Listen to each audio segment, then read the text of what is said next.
Hey, everybody. Welcome, welcome, welcome, welcome. Sorry for the delay. Glad to be with you here tonight. It's going to be an awesome program.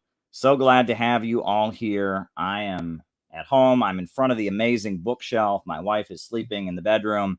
And wow, it's going to be a great night. So hit the like button, hit the subscribe button, hit the notifications bell. We are gonna do a great program tonight. We're gonna have a great show for you. So let's go. Spoken of the American century. I say that the century on which we are entering can be and must be the century of the common man. A radical redistribution of economic power. I mean, we know that racism is just it's a byproduct of capitalism. Everything would be all right if everything was put back in the hands of the people. We need a government that will make sure Americans are taken care of and organize the economy to serve the people, not the profits of a wealthy few. We now have the techniques and the resources to get rid of poverty. We got to start getting out there with the people. Get out of the movement and get to the masses.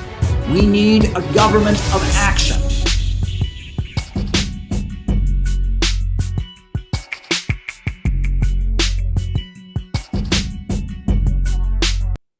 Welcome, everybody. So glad to have you here with us tonight.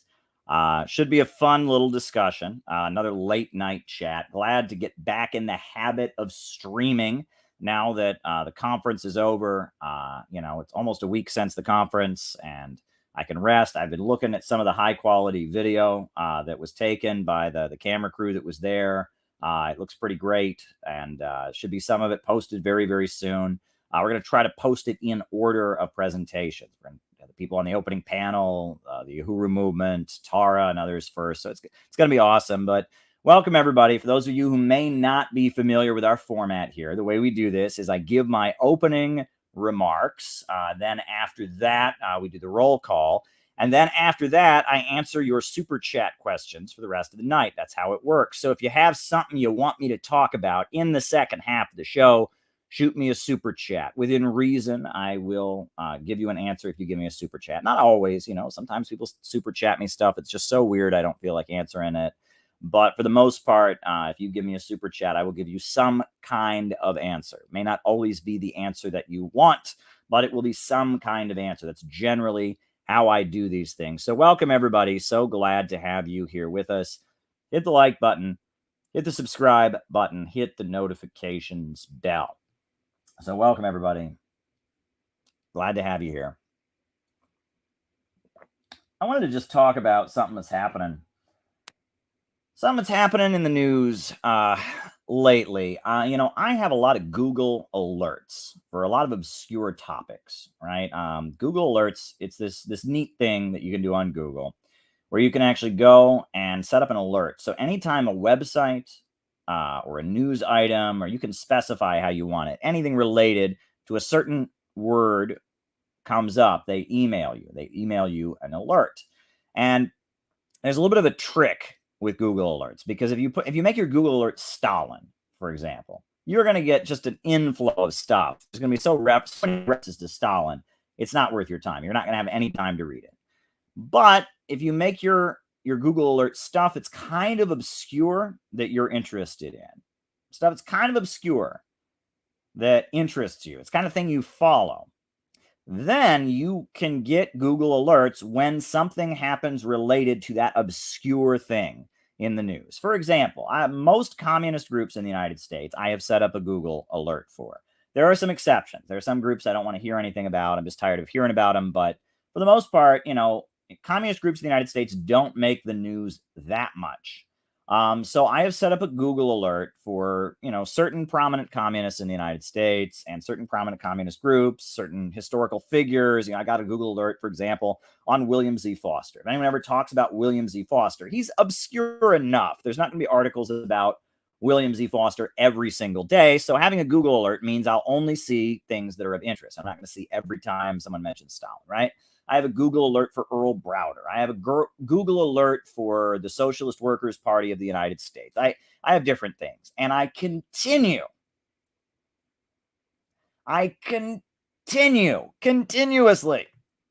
for the last 3 weeks have been getting Google alerts about the Revolutionary Communist Party, the RCP, the Bobavakian people. I continue to get Google alerts about Sansara Taylor and the Revolutionary Communist Party. So for those of you who aren't following this, and I'm only bringing this up because, it's kind of relevant to a lot of what's going on in the country and how weird the political system and the political discourse is getting. But the Revolutionary Communist Party, they are a Maoist communist group that has been around for a long time. The leader is a guy named Bob Avakian. Their ideology, they call themselves Marxist-Leninist Maoists. They have been protesting against police brutality for decades. That's the one issue they've really gone all in. They tend to protest police brutality, and then they also tend to accuse Republicans of being fascists. They are not in favor of trade union organizing. They consider trade unionism to be economism.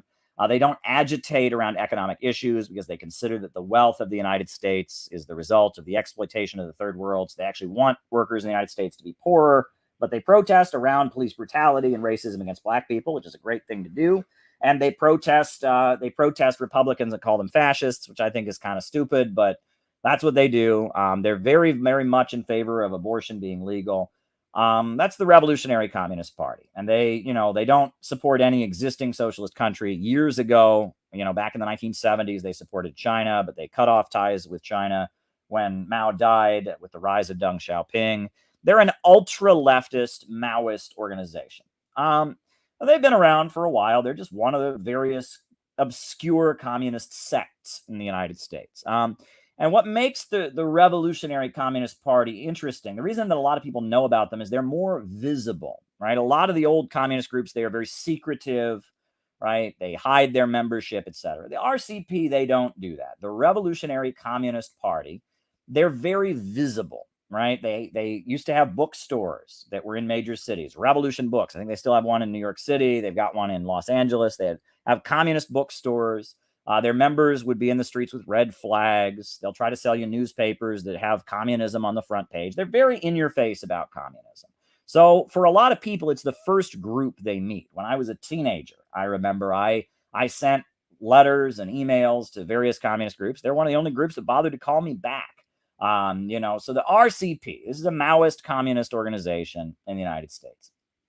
And they're way smaller than they once were. In the 1970s, it was about 5,000 people, estimated to be about. At this point, I would be shocked if they have 100 members, okay? It's very, very small, and it's very, very obscure. The leader is in his 70s and his mid-70s, and he's not going to be around forever. Very much, cult of personality. They worship the guy, and when I'm using the term cult of personality, I'm meaning that his personality, his individual teachings very much are what the group is trying to promote. And they're open about that. They're not trying to cover that up. They're very open. They call it a culture of appreciation that they want to build for their leaders. So regardless, I've been getting Google alerts for the past 5 weeks about how the Revolutionary Communist Party has a group that they've organized. I almost said a front group, but I don't even want to say that because that's not fair to them. But one of their leaders is a woman who's not that much older than me. She's probably like maybe 10 years older than me. Her name's Sansara Taylor. And she has organized, very important announcement, check that out.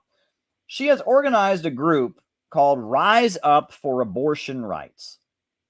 And after the overturning of Roe versus Wade, her group has been protesting in favor of keeping abortion legal. Not a big shocker at all. Sansara Taylor has been very dedicated to fighting for abortion rights. The RCP is a pro-choice organization.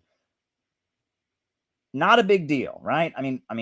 Why in the world would anyone think that with Roe versus Wade being overturned, a communist group that calls Republicans fascists, why wouldn't they organize pro-abortion protests? We have our approach out of the movement to the masses and all that, but most of the communist groups are doing the liberal thing.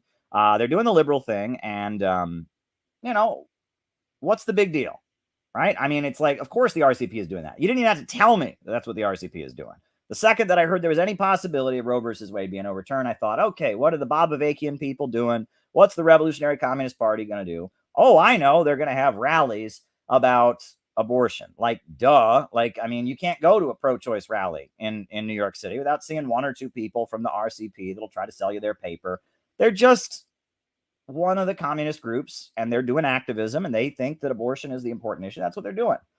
I mean, I don't agree with making that the emphasis, and I certainly don't agree with some of the protests they've done targeting churches, but who, like, duh, like, this is like, you know, I mean, birds fly, you know, bears shit in the forest, the sun rises in the morning and it sets in the evening, and the RCP is protesting for abortion rights. Who cares? Not a big deal. Not shocking, right? Everyone who knows anything about the RCP or anything about the movement, as we call it, knows that they would be doing that, right? It's just like, duh, that's what the RCP, that's what they do, right? You know, the RCP, they protest and they call Republicans fascists. They protest against police brutality, and they protest, in favor of abortion. Not a big shocker. Not a big shocker. However, I have been getting Google alerts for the past 5 weeks. I kid you not. By prominent outlets. This isn't from leftist blogs. This isn't from BreadTube. This is from like mainstream media outlets calling the Revolutionary Communist Party a cult, a C-U-L-T, a cult, and urging people that believe in abortion not to go to their protests. And I am like utterly blown away. Vice has run an article on this. The Intercept has run an article on this. Yahoo News has run an article. The Daily Beast has run an article. RCP, no good. Oh, protesting for abortion? Good. RCP, bad. And I'm looking at these articles, and they're dumb as shit. They are dumb as shit. Did you know that this group that says they want to keep abortion legal is actually run by people who support Mao in China? Mao killed a gamillion people. Mao was worse than Hitler. And this group, they're protesting against abortion being outlawed, and they're actually communists. Stay away. Stay away. Stay away. Stay away from the Revolutionary Communist Party. They're going to get you. They're going to brainwash you. They're going to brainwash you into an evil cult. It's the most scary thing in the world. Be afraid. Be very, very, very, very afraid. Bob Avakian and Sansara Taylor are coming for you. They're coming for you, and they're going to get you to protest against abortion or in favor of abortion, and get you to read books about Mao Zedong thought. Be afraid. Be very afraid. Be very afraid. It's the dumbest shit I have ever seen. I'm going to read you. This is the article. Vice. I kid you not. This is the headlines. This is Vice News, their article they ran August 4th. The headline is, you can't make this up. The abortion rights group other activists want nothing to do with.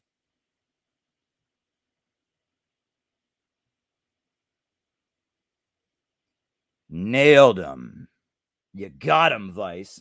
The abortion rights group other activists want nothing to do with. Amid accusations of transphobia and links to a controversial communist group, capital C on communist. That's how you know it's scary. It's capital C communist group. Rise Up for Abortion Rights is recruiting young activists and using inflammatory tactics. Oh my God. Inflammatory tactics. I mean, we can't have that, right? I mean, it's not like the whole country just went up in flames over George Floyd like a year ago. I mean, it's the dumbest shit I've ever seen. And I mean, I never thought I'd be defending the RCP. You know, they got on my nerves in a lot of ways. I disagree with their political line. but I can call stupid stupid. This is stupid, stupid, stupid anti-communism. It's stupid shit. This Vice article is just the stupidest anti-communist pandering you've ever seen, right? Fathers and mothers throughout the country, is your daughter getting involved in marching for abortion? Make sure she stays away from the Revolutionary Communist Party. She'll be brainwashed into being a Maoist communist. They're coming for her. They're coming for her. Be afraid. Only protest with the Democratic National Committee. Only protest with Planned Parenthood started by a eugenicist who wanted to wipe out black people. Only protest with the safe and approved protest organizations. Do not protest with any organization that is not on the Democratic Party approved protest organization list. Even if they agree with what the Democrats are saying, even if they think that abortion is the main issue to talk about, even if they use the exact same slogans as the Democrats, do not protest with them unless if they are on the non-approved subversive organizations list. It is the dumbest shit I've ever seen. And it's getting on my nerves. I never thought I would defend the RCP. I never thought I would defend the RCP. You know, I mean, they're this crazy ultra-leftist group. They never talk about economics. They are like the definition of not in the movement and not in the masses. They scream and cuss like crazy and a lot of violent rhetoric and they're not my favorite group. But this is the stupidest thing I've ever seen, and it will not stop. Today, there was another article. Counterpunch had a big, long thing calling the RCP a cult. I mean, and it's Vice News, and it's yeah. What the hell is going on? What did they do? What in the world did the Revolutionary Communist Party do that has got, you know, the mainstream media? I mean, they're canceling them. I mean, this is cancel culture. They want anybody, whoever, you know, hey, I'm thinking about marching and going and protesting for abortion. Oh, is there a protest in my neighborhood? Oh, why, yes, there is. Oh, wait, it's run by that group I read about in Vice News. There's people there that like Stalin. We can't have that. I mean, this is dumb shit.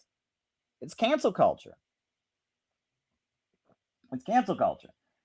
And the RCP is saying, this is cancel culture. You're attacking us over this. And so they're saying, oh, they must be right-wing because they mentioned cancel culture. It's like, and it's scary. It is really, really scary that they're doing this. And it's really disturbing.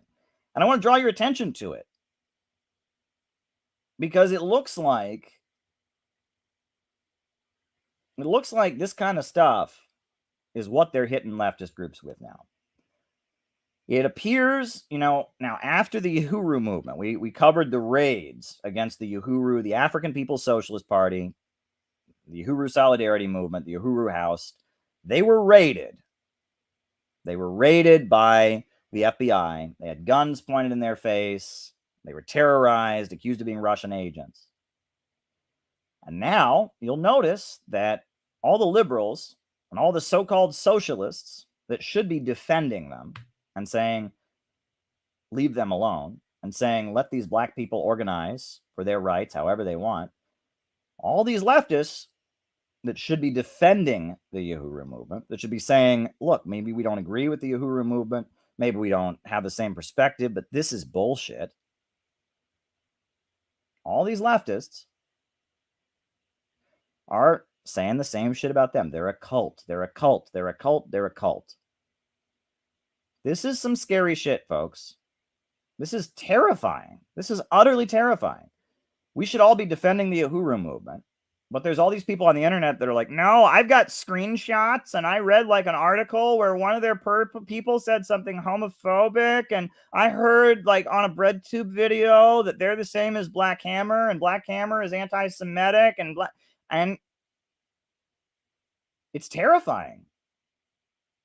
I mean, the government, the Federal Bureau of Investigation went to the homes and offices of a black leftist organization, kicked down the doors, shot off flashbang explosives, used drones, pointed guns in people's face, handcuffed people to terrorize this group of people. And instead of the left marching in the streets against it and protesting, instead of the people on the left, standing up against this, the memo has been sent out. Well, they're a cult. They're a cult, so they deserve it. This is scary stuff, folks. This is very, very scary stuff. And I mean, I'm trying to warn you all that this is what they've got. They've got in the works for anybody that goes against the status quo. I don't agree with the Uhuru movement. I like them. I like that they are anti-imperialists and such, but their approach, their position, they were at our conference. We were honored to have them there. We have a different political line, but they're under attack by the government. They need to be supported. All right. And the Revolutionary Communist Party, I do not agree with them making abortion the main issue. I do not agree with them going and disrespecting churches the way that they're doing. But again, why are we canceling them? Why are we making them persona non grata? Why is there a media overdrive to warn people about the evils of the RCP? This is dangerous stuff, folks. This is very, very dangerous stuff. And now I want to refer you all to an important book called BreadTube Serves Imperialism, written by none other than myself. In that book, I talk about an individual that I know for a fact is an advisor to BreadTube. And who is that individual? Dr. Steve Hassan. And Dr. Steve Hassan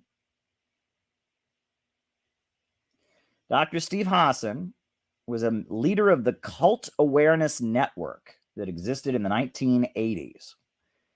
And this was a group that went around kidnapping people. No, I'm not exaggerating. This was a group that went around actually kidnapping people, holding people against their will. Kidnapping people.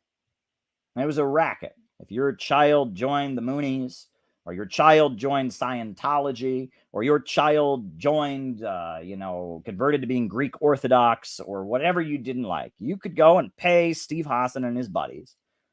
And their child would be walking down the street one day. And all of a sudden, someone would grab them and put a bag over their head and put them in the back of a van and hold them someplace against their will and browbeat them until they were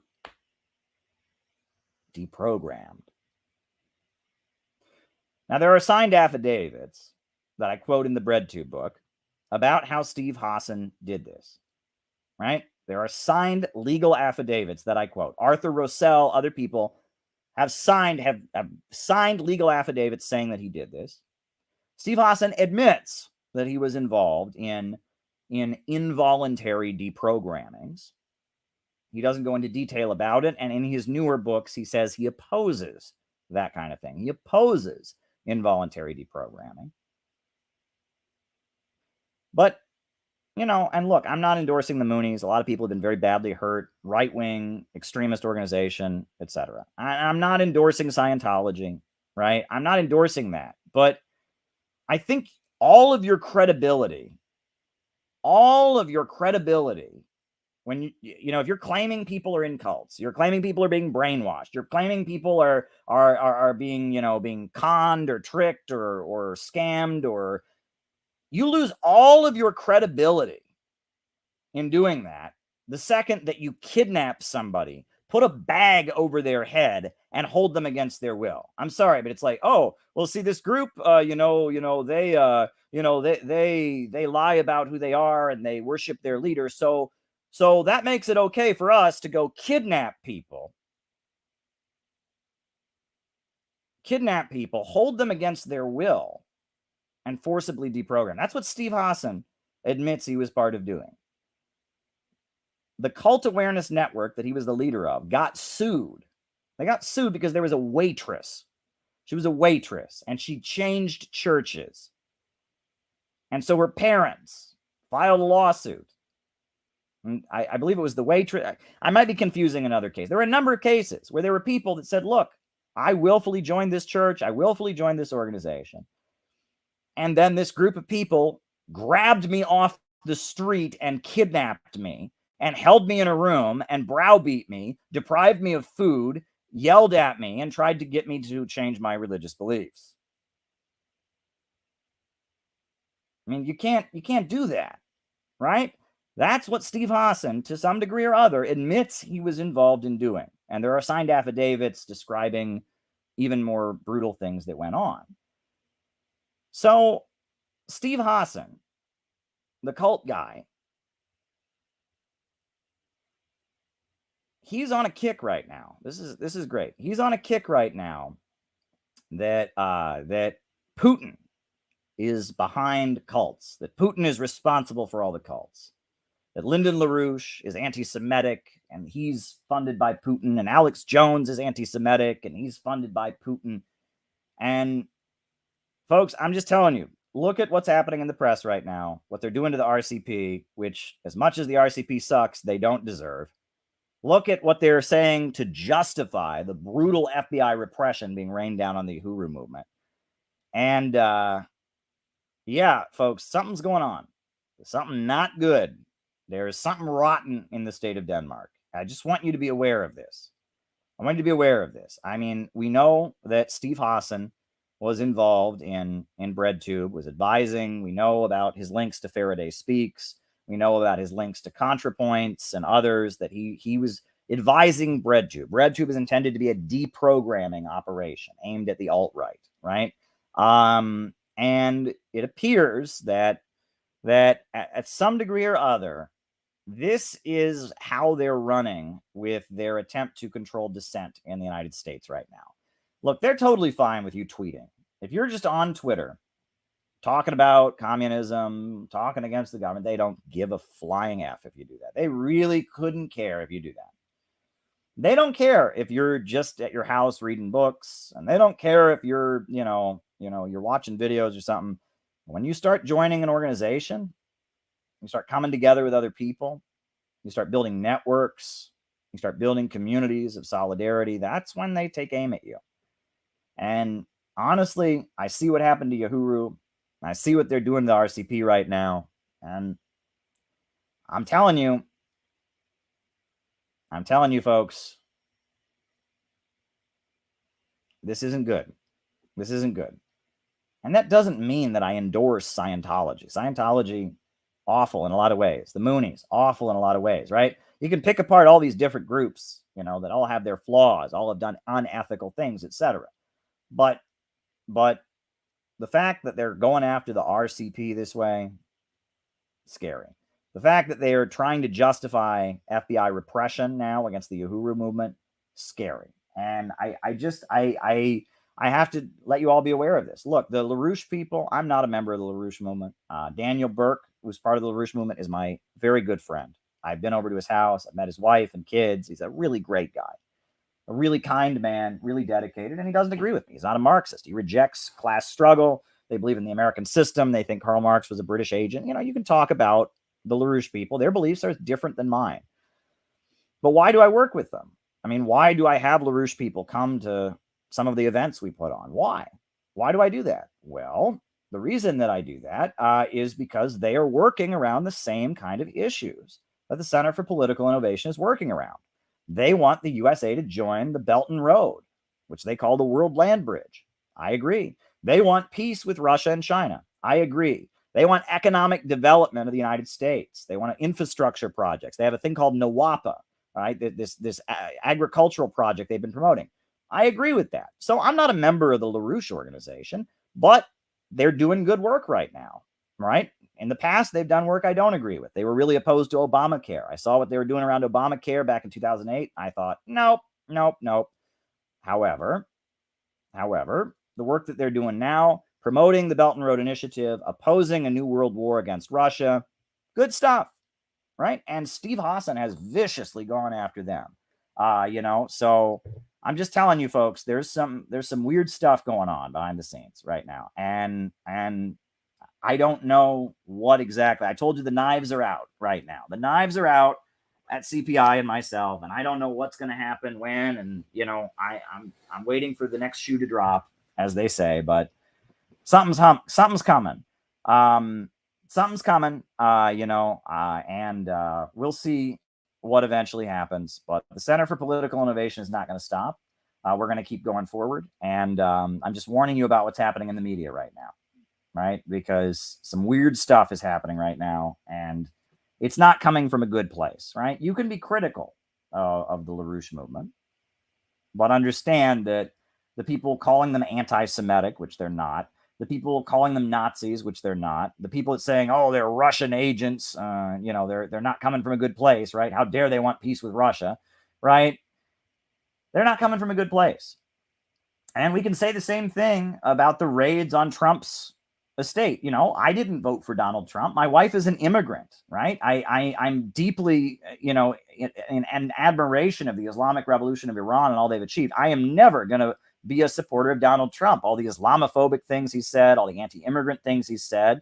I love big tech, but I'm worried about monopolies. All right, first super chat, writing it down. Right? I am never going to vote for Trump, but I can admit that these FBI raids, they did not come from a good place. They didn't raid Donald Trump because of, the bad things that he's done.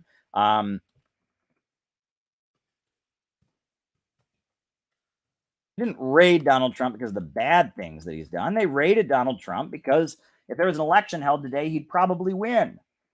And that Joe Biden escalating with Russia has driven the gas prices up, driven the food prices up. Joe Biden's wrecked the economy. Joe Biden is running the country into the ground in the name of defending this open international system, this rules-based global order, code for the global financial empire of Wall Street and London.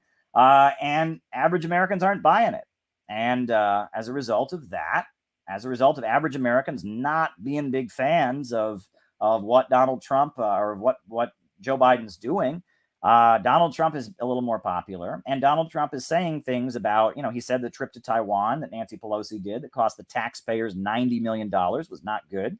The raid that they did against Donald Trump wasn't coming from a good place. That doesn't mean we endorse Trump. Trump murdered Qasem Soleimani. Trump was vicious to the immigrant community. I'm not endorsing Trump, but I know that their raid on Mar-a-Lago didn't come from a good place. There's nuance to all of this. And you have to approach these things that way. I don't agree with the Uhuru movement when it comes to the question of white workers. They think white workers are the exploiters. I think that white workers are oppressed and could stand in solidarity with black workers. But did the FBI raid the homes of the Uhuru movement because of what they think about white workers? No. They raided the homes of the Uhuru movement because of what they think about Russia. And I agree with them about Russia. And they raided the homes of the Uhuru movement because of, what they're doing to build a community of anti-imperialist resistance. I think that's a good thing. I may not agree with how they are doing it, but you have to keep this in mind, right? You have to understand these things, that there's nuance to all of this. And I see something bad on the horizon. I hate to be the bearer of bad news. I want to be optimistic on these streams. I really do. And so I hate to be the bearer of bad news, but I'm seeing storm clouds arising. That's what I'm seeing right now. And I'm seeing some not good stuff happening. And watch out for this, right? Watch out for this. Remember, remember how we were supposed to vote for Joe Biden because Donald Trump was a fascist. Donald Trump was a fascist, and so we had to vote for Joe Biden. Name one communist group who had their homes raided under Trump's presidency. Name one. One communist group that had their homes raided when Donald Trump was president. Name one. I can't think of one. Name one black liberation organization where the FBI went in and pointed guns in their faces and all of that. I can't think of one. Right? Can't think of one. So, yeah, there you go. This needs to be said, and we need to be real about what's going on, and that this isn't coming from a good place. This is not coming from a good place. Now, I wanted to talk briefly, we talk about the Revolutionary Communist Party because they are so different than what they once were, right? They're a completely different organization than what they were back in the 70s. But there's actually a lot you can learn from the history of the RCP, right?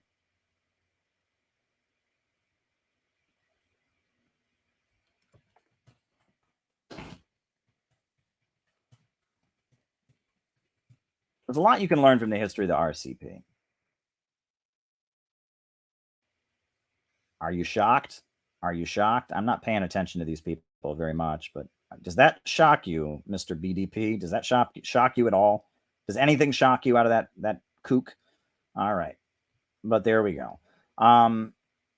Why, yes, Clyde. Yes, it is. Yes, it is. But yeah, so the Revolutionary Communist Party, they come out of a time called the New Communist Movement. And this is important history because if you want to understand, I have been obsessively studying communist politics, particularly communist politics in the United States, for a long time.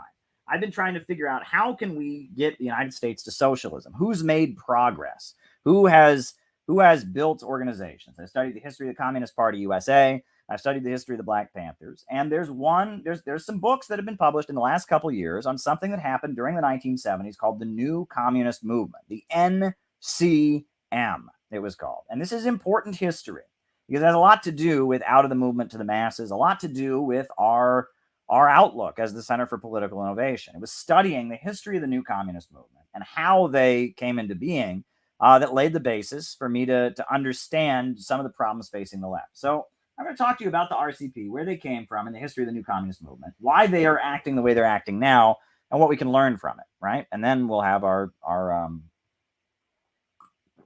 after that, we'll have our Q&A. I'll answer the super chat. So if you got something you want me to talk about in the second half, send it my way. Send me a super chat. That's how it'll work. So, 1968, 1969, 1970, for about 3 years in the United States, you had a huge upsurge. It was a political crisis in the country. It wasn't an economic crisis. The U.S. economy was very strong during these years. The post-World War II economic expansion was still happening at that point. However, at the same time, there was a huge upsurge of opposition to the Vietnam War among white college. And there was a huge upsurge of opposition to the Vietnam War. And there was a huge upsurge against racism among the Black community. And among the Black community, the killing of Dr. Martin Luther King Jr. April 1968, Dr. Martin Luther King Jr. was gunned down. He was killed. And after Martin Luther King Jr. was killed, every major city in the United States went up in flames. People went out and rioted and rebelled all over the country. The Black community was in a state of rebellion.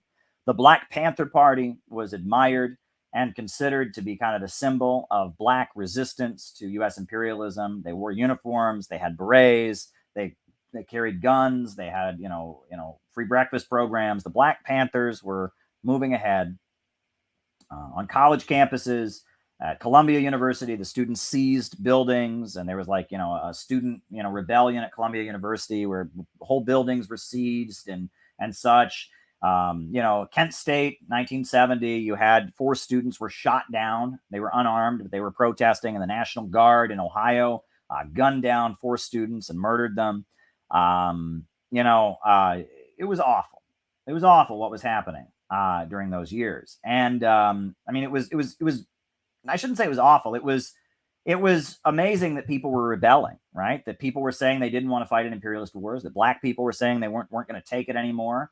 There was resistance of the Black community. There was opposition to the Vietnam War. So that was good, but the Vietnam War was awful. Body bags just kept coming back from Vietnam, and the heavy repression, COINTELPRO, that was being rained down on the Black Panther Party. But in the context of 1968, 1969, 1970, there was a huge upsurge of political activity in the United States and a huge interest in communism, right? A lot of people during these years got really interested in communism. And by about 1971, 1972, it became clear that the huge upsurge of political rebellions, the protests against the Vietnam War, the protests among the Black community, that was dying down. And so a lot of these people who had been marching in the streets against the Vietnam War, marching for civil rights, marching, with the Black Panthers and stuff, they were faced with the question of what do we do now? Where do we go from here? It's a fair question. Where do we go from here? And it's interesting because I was talking with Tara Reid. She was very open about the fact that her mom was one of these people. Her mother, Tara Reid's mother, she talked about when she was a kid, her mother was in the Progressive Labor Party. the PLP, which is one of these groups that was popular during this time, the Progressive Labor Party. Her mother was in the PLP. And there was also the Revolutionary Union, which became the Revolutionary Communist Party. And there was also the October League, which later became known as the Communist Party Marxist-Leninists, the CPML. And there was the CPUSA-ML, not to be confused with the CPML. You had the CPUSA-ML, the Bainesites, the followers of Hargill Baines. And you had the Communist Labor Party that was led by Nelson Peary. And you had a lot, the Communist Workers Party that was led by Jerry Tung. And you had these communist groups were forming. And the idea was these were people that had been part of the 1960s political upsurge, and they were going to go and build a new communist party. There was a feeling that the Communist Party USA was revisionist, that it was not revolutionary, that it was, getting direction from the Soviet Union, and the Soviet Union was not a super revolutionary place. Got some super chats. Okay.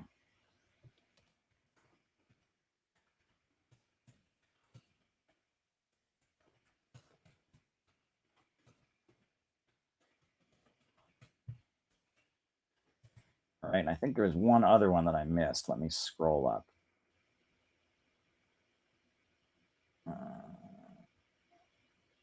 All right. Oh, very good question.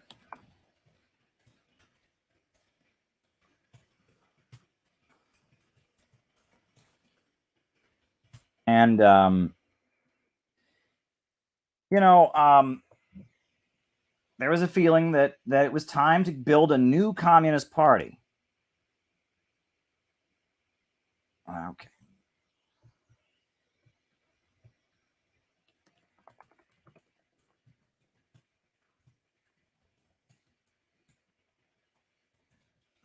All right, wrote it down.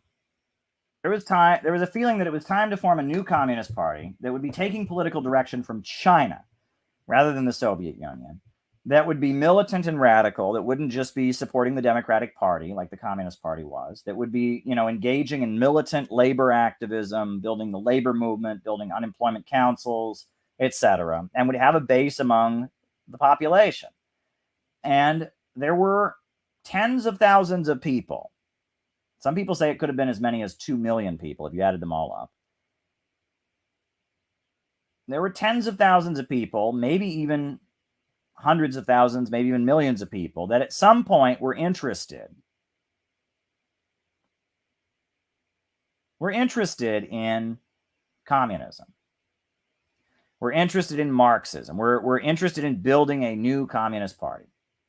And these folks, the new communist movement, it's a tragedy. And if you want to learn the history, this isn't like, if you want sources on this, if you want sources on the history of the new communist movement, go read Revolution in the Air by Max Elbaum.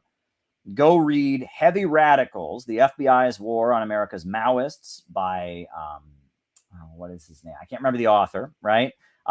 There's a number of books on this topic that you can go read. You can go check out the Marxist Internet Archive. They have the Encyclopedia of Anti-Revisionism, the EROL. You can read their original documents. And it was a lot of people in the United States who wanted to form a new communist party that would be aligned with China. And these folks did exactly what you're supposed to do. They got jobs in factories because that meant they would organize at the point of production. A lot of them were from middle-class families. Didn't matter. Right? That's where the workers were. They got jobs in factories. And they tried to sell their co-workers communist newspapers and communist pamphlets. They tried to form reading groups among their co-workers. They tried to form radical fractions among the labor unions. They tried their hardest.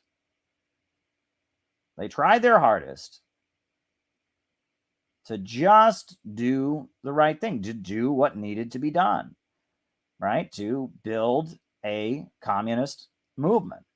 And they didn't have very much success.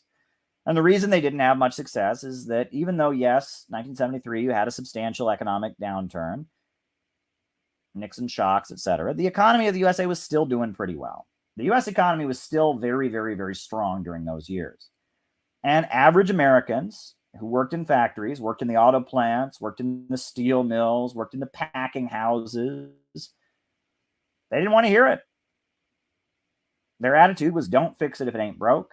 I'm living way better than my parents were back before World War II. I've got a house and a car. I've got kids. My kids are going to college.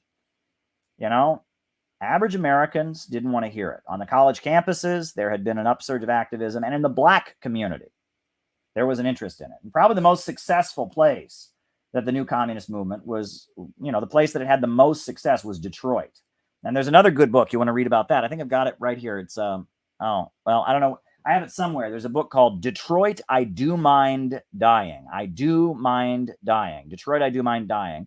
About how in Detroit, the new communist movement was very, very influential in city politics. There was a Maoist judge who put Mao's little red book, on the bench, in his courtroom. He got elected.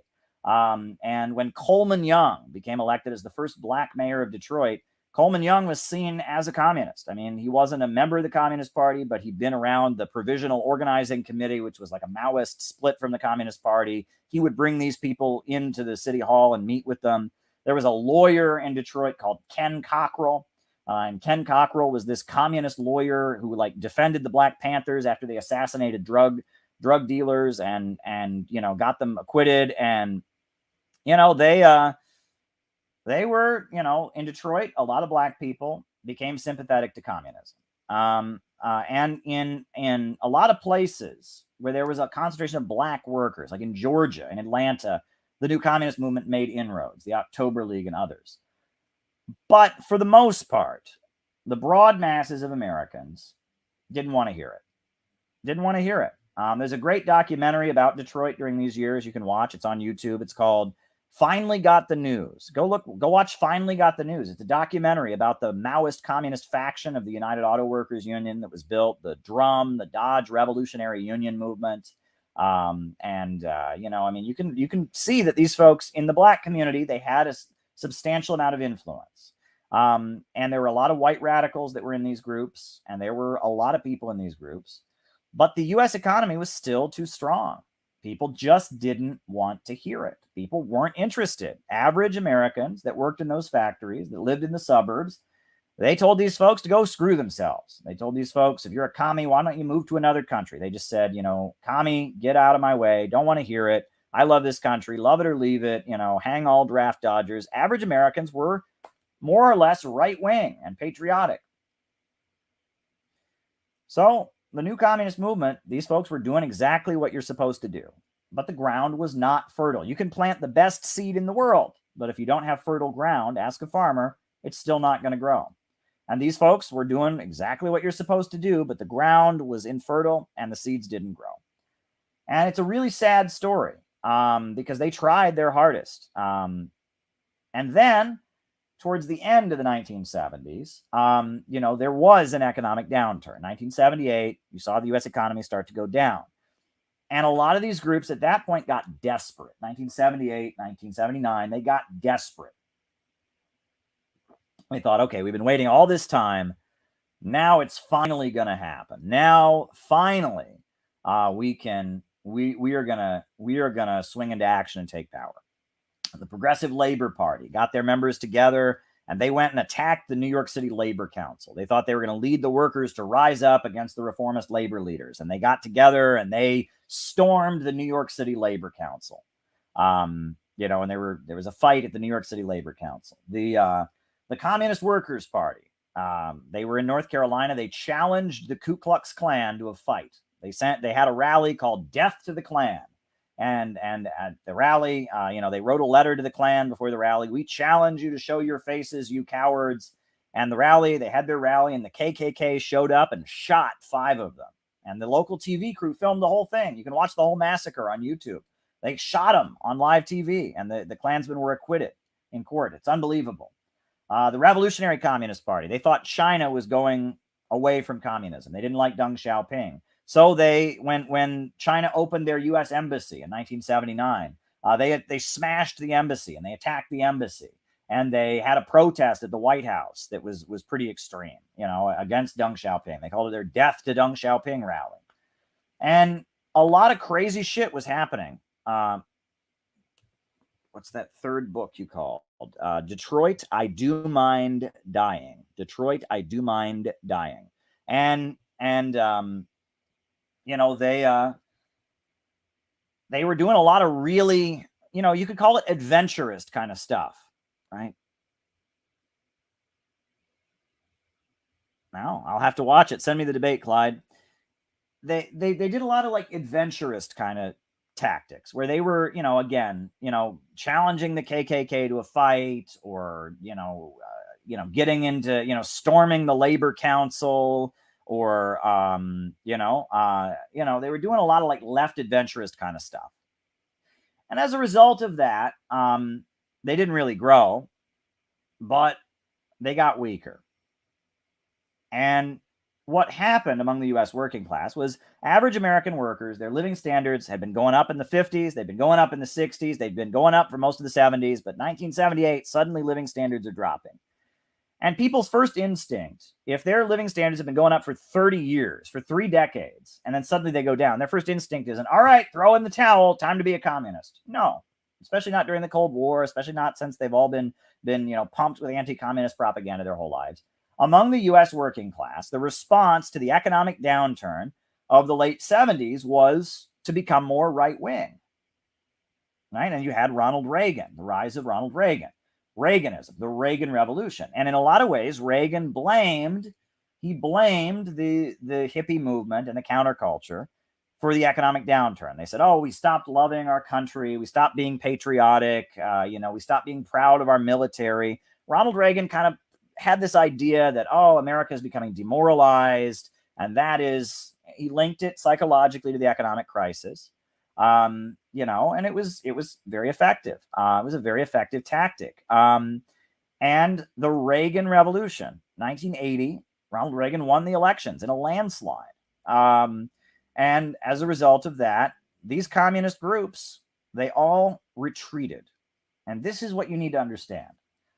The Revolutionary Communist Party, what they did in the 1970s was pretty much out of the movement to the masses. They would all, they kind of overdid it. I mean, there's funny stories that they would all wear hats with the name of beer companies on it because they thought that was working class, and that, instead of introducing themselves, if you were in an activist meeting, they'd go around, okay, I'm with this group. Oh, I'm with that group. And they'd say, I'm just an ordinary working man. It was like they became cliche. They kind of went over the top with their kind of pseudo populism. But 1978, 1979, the Revolutionary Communist Party, they said, fuck this. They said average Americans are not going to wake up. And they declared that only what they called the lumpen proletariat had any revolutionary potential. Only the lumpen proletariat had any revolutionary potential. And they immediately started focusing only on organizing urban African-American folks and engaging in kind of liberal protests, against fascism, which they labeled Republicans as being fascists.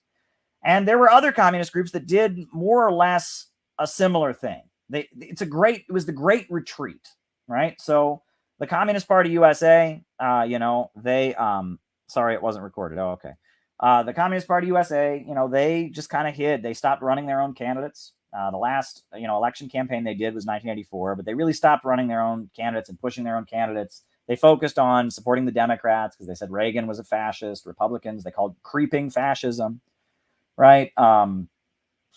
There's a lot of Trotskyite groups that went into the labor bureaucracy. If you look at Labor Notes and Solidarity, these are two big kind of Trotskyite coalitions. Wendy Thompson and others, they just joined the labor union bureaucracy. They tried to maneuver within the labor movement, try to get some more radical stuff, but hiding that they were communists. There's a group called the Freedom Road Socialist Organization. They also did a similar thing where they try to embed their people in like liberal NGOs. If you could be a CEO of an American corporation, which would it be? All right.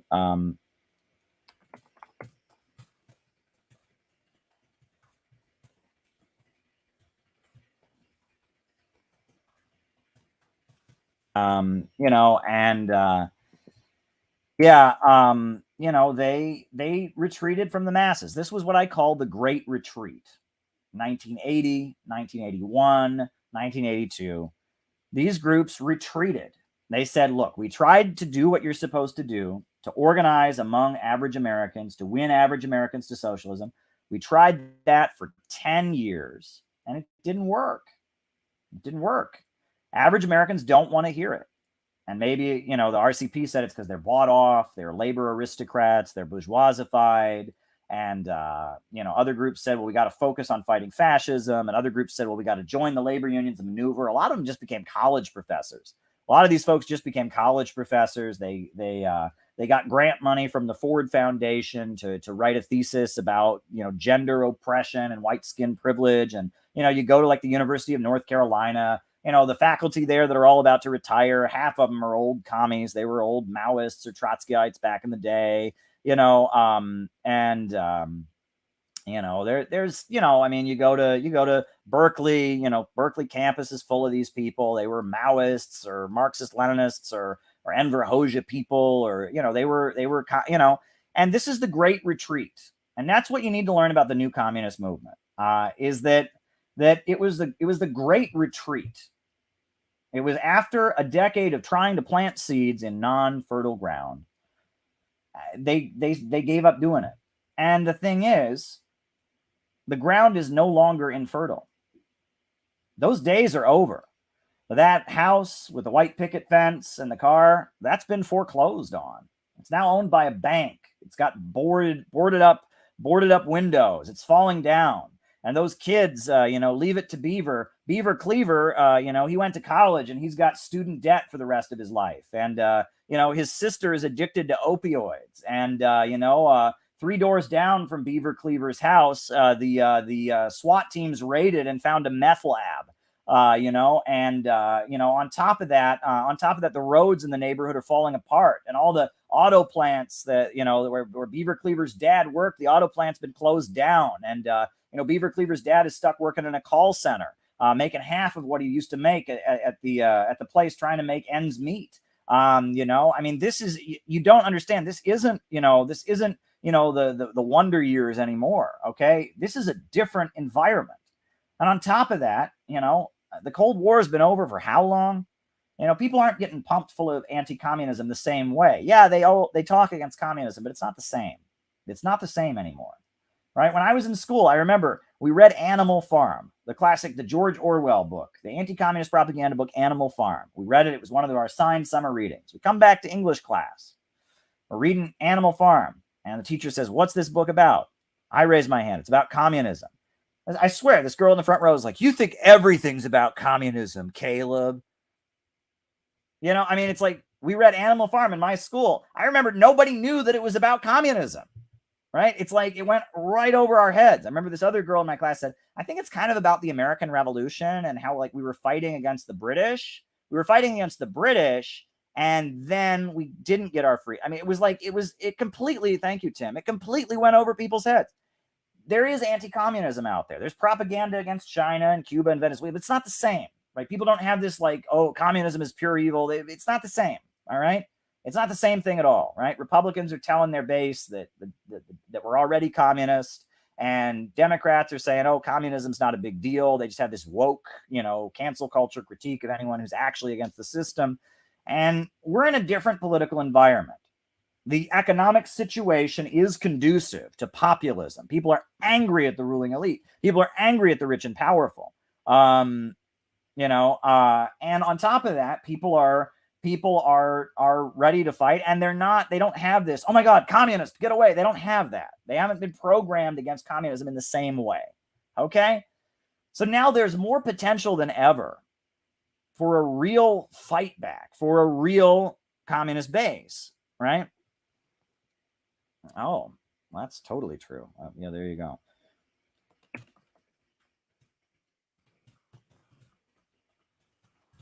There's now potential to go to the masses with communism. But the problem is all the communist groups that exist, the Communist Party USA, the Workers' World Party, the Revolutionary Communist Party, they're all led by people who decided you can't do it. who learned over the course of the 1970s and the new communist movement give up on. You can't do that. You can't go to the masses with communism. No, they'll throw rocks at you. They'll turn you into the FBI. Average Americans are just racist deep down. Average Americans are just right-wing deep down. No. We got to hide. We got to hide on the college campuses. We got to hide in the labor union bureaucracy. We just got to campaign for the Democrats. We can't do it. You can't go to average Americans with Marxism. And these groups, they have internalized that because they're led by boomers who lived it. It's their lived experience. And I mean, you think you get demoralized after a year. Try 10 years, right? I don't blame them for having this experience, right? I don't blame them for having this experience, but it doesn't apply. I mean, we're now in a situation where you can go to the masses with communism. Bernie Sanders was very popular in middle America, got a lot of votes. I mean, you can, trust me. We do it all the time at the Center for Political Innovation. You can go to the masses with communism. There's 318 people watching this and I'm being suppressed. I'm an RT guy, I'm suppressed on YouTube. Look, there's 318 of you watching right now. We just had a huge conference in Chicago, in Deerfield, not even in downtown Chicago, in Deerfield. We just had a huge conference, right? You can do it. You can do it. You can go to the masses with communism, right?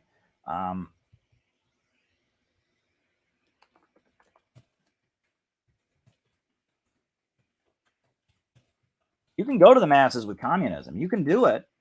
But there's just this memo that's been sent out that you can't, and the communist groups are led by people who their learned experiences that you can't do that.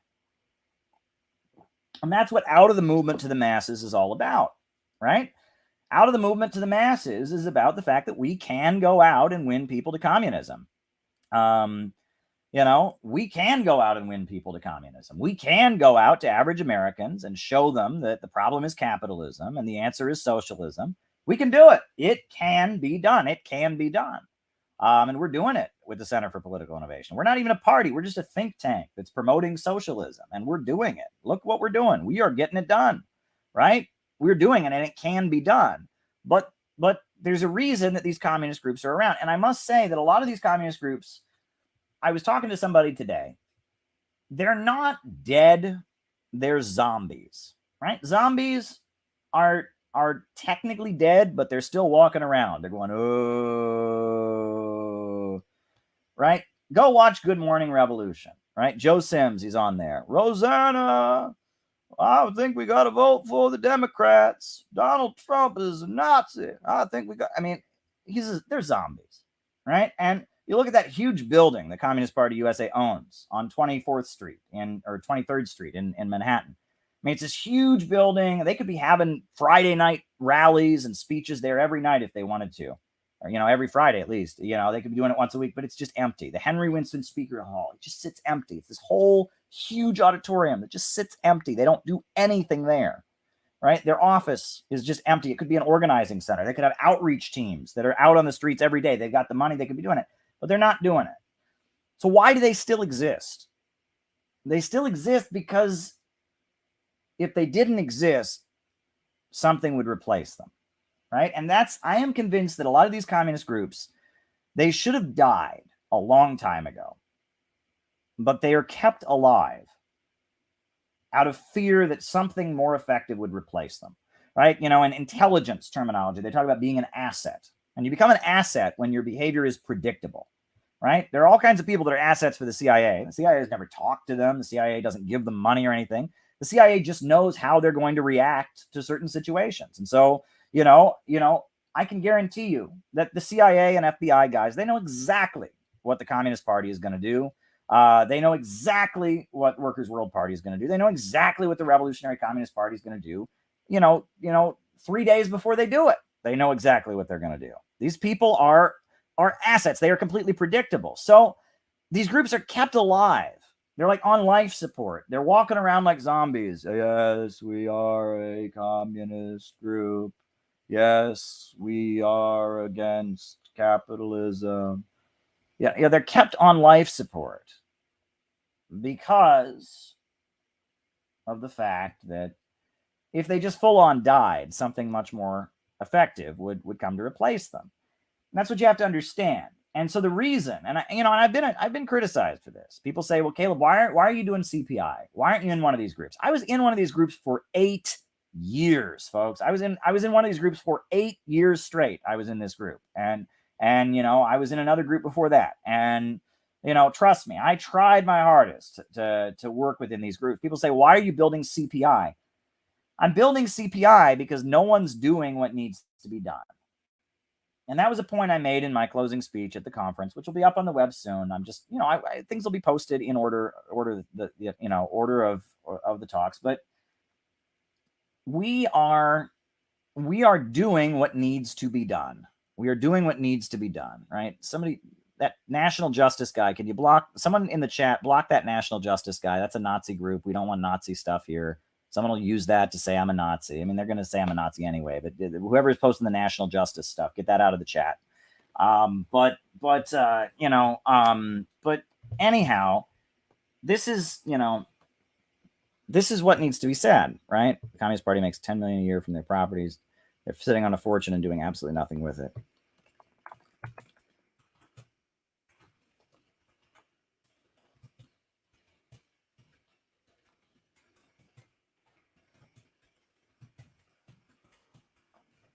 All right, very good. CPI USA is awesome. Well, thank you, Gala. Thank you very much. I really appreciate that, Gala. I really, really appreciate that. And that's the situation we're in. So somebody once told me that if you're driving down the highway, and someone is in front of you going really, really slow, what do? Do you just wait behind them and honk the horn real loud and complain at them? No, you just pass them. And that's what we're doing. These people aren't doing it, so we're doing it, right? The Communist Party USA, they used to have these big, huge rallies in Madison Square Garden years ago with the big pictures of Lincoln and all that. They ain't doing that no more. Okay, so we'll do it. We'll have the rallies they should be having. Oh, the Communist Party USA, they used to have books about socialism that were accessible to average Americans. Well, they don't have that anymore. Okay, we'll do it, right? And we are taking on one aspect of the work that a real Communist Party should be doing, right?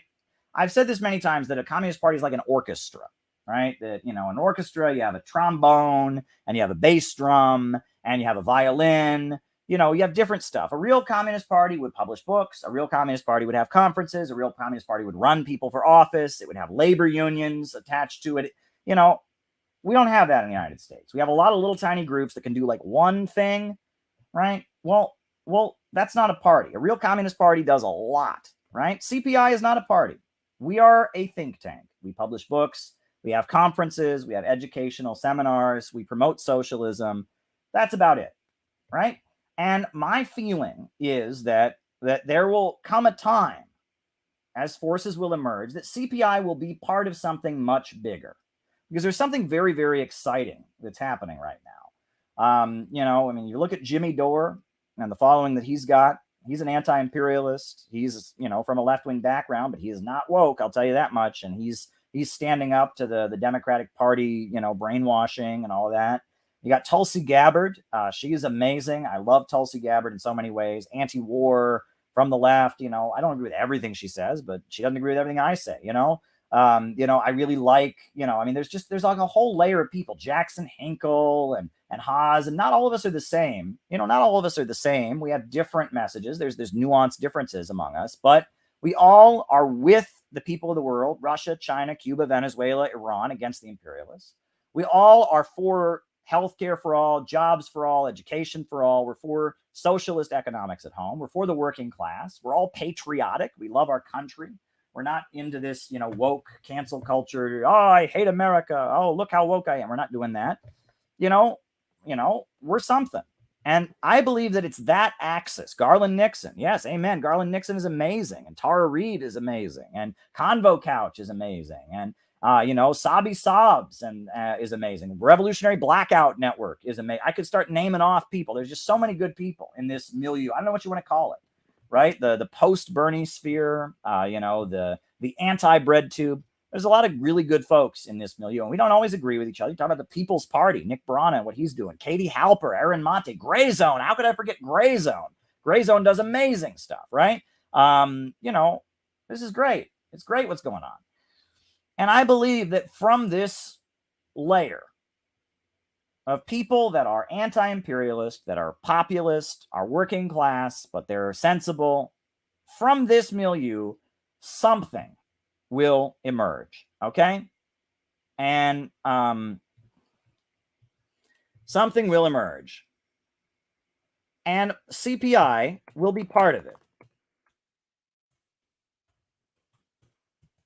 CPI will be part of it, right? Just like the Democrats have the Center for American Progress, and the Republicans have the American Enterprise Institute and the Heritage Foundation. Whatever emerges, the new Socialist Party of America, the Workers' Party, the People's Party, the new party that emerges that will give voice to these sentiments.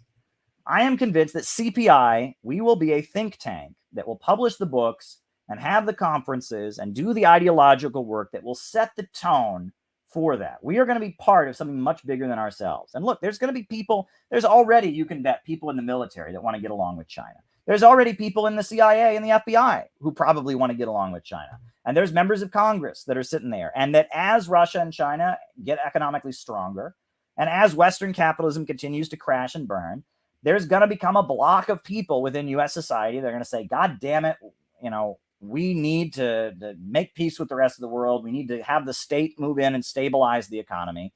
There's going to be a block that emerges within this country. And there's going to be people at the top. There's going to be impoverished people at the very bottom of society. There's going to be intellectuals. There's going to be activists. There's going to be labor unionists. There's going to be all kinds of people. And it's happening. It's already happening.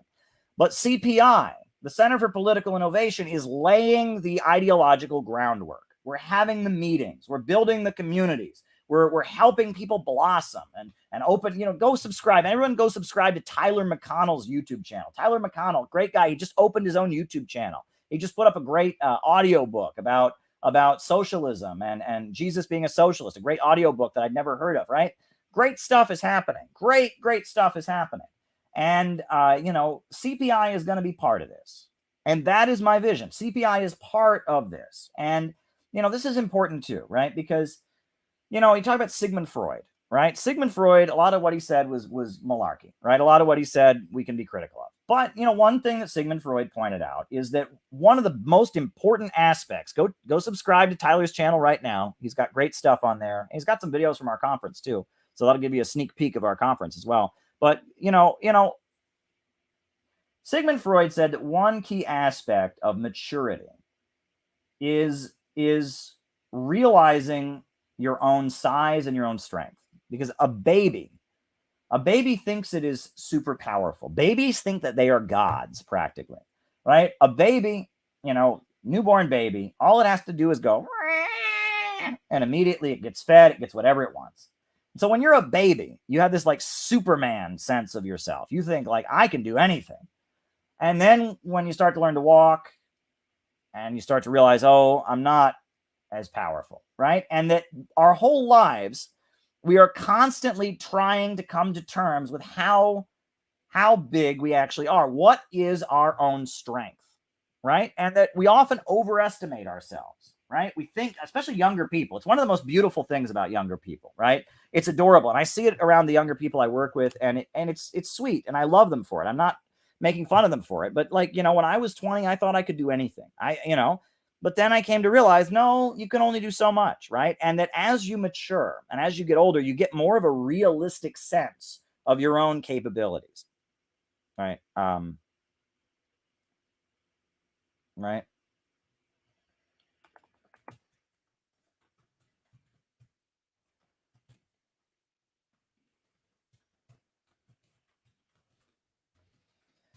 And you get more of a sense of your own capabilities as you get older.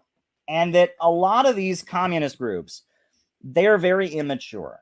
They think they're the Bolsheviks. They think that they're the Central Committee of the Bolshevik Party. Them and their 12 little Trotskyite friends.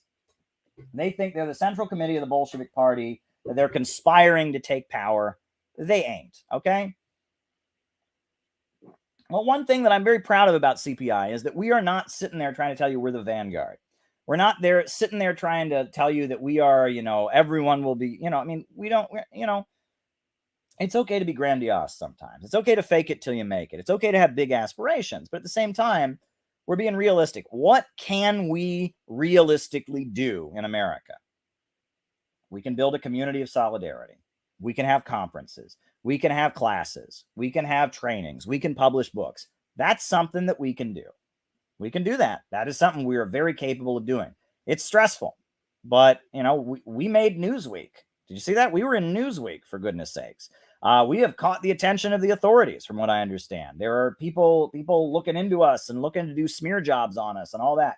I mean, we are capable of doing this. And I think give it a couple of years, we're capable of doing even more than this. We're capable of really getting a lot going, right? But we're realistic about what we're capable of doing. We're not fantasizing that we're going to form the Red Army and storm the Winter Palace, because we're not going to do that, right? Allergies, folks. Allergies. But, we have a realistic sense of what we are capable of and not capable of. And I guess the Revolutionary Communist Party stuff and all of that got me thinking about that. And I had this conversation earlier today. There's a member of CPI, a new member here in New York City that I sat down with. We just had a chat about what the organization stands for. And a lot of this came out in the conversation. And so I just thought I would reiterate it all to you here tonight. That would be my opening remarks for tonight. I would just kind of reiterate some of these thoughts, because I've said it many times before, but we've done over 400 streams. This is like stream 408. So I may have said it a bunch of times, but I mean, not everyone here has gone and listened to 400 streams. So if you've heard this before, I apologize, but it needs to be said. It bears repeating. So those are my opening remarks for tonight. So why don't we do the roll call? Names and locations. I'll call you out as I see you, names and locations. And then from there, we'll be done. So if there's anything else you want me to talk about, send me a super chat. So names and locations. Let's see who's with us tonight. Names and locations. Names and locations. Who is with us? Names and locations. Names and locations. We got Klaus in Germany. Klaus is with us. Welcome, Klaus. Welcome. We got Chicago, Illinois. We got Austin. Gala is with us. Shout out to you, Gala. Right? We got Perth, Richard, and Thunder. We got Ash in Chicago, CPI. Jenny Lynn in Cincinnati. Shout out to you, Jenny Lynn. We got Lumpia Logic. Shout out to you, Lumpia. You're great. Saw you in Chicago. Temple City. We got Jamie Nix is with us. We got Marty Fly in Illinois. Lima, Peru. Josh in Norway. We got Tristan in Maryland. Shout out to Tristan. Waiting to see your class, Tristan. Tristan gave a great class at our retreat. I can't wait until it's posted. Gabby Hernandez in Chicago. Good to see you in Chicago. We got Johnny Blaze in Arlington. Good to see you as well. Cleveland Pirate Alex. We got Chester in England. We got Mindanao to Midwest, Olympia Logic. Gary Curtis, John Whitty in Houston.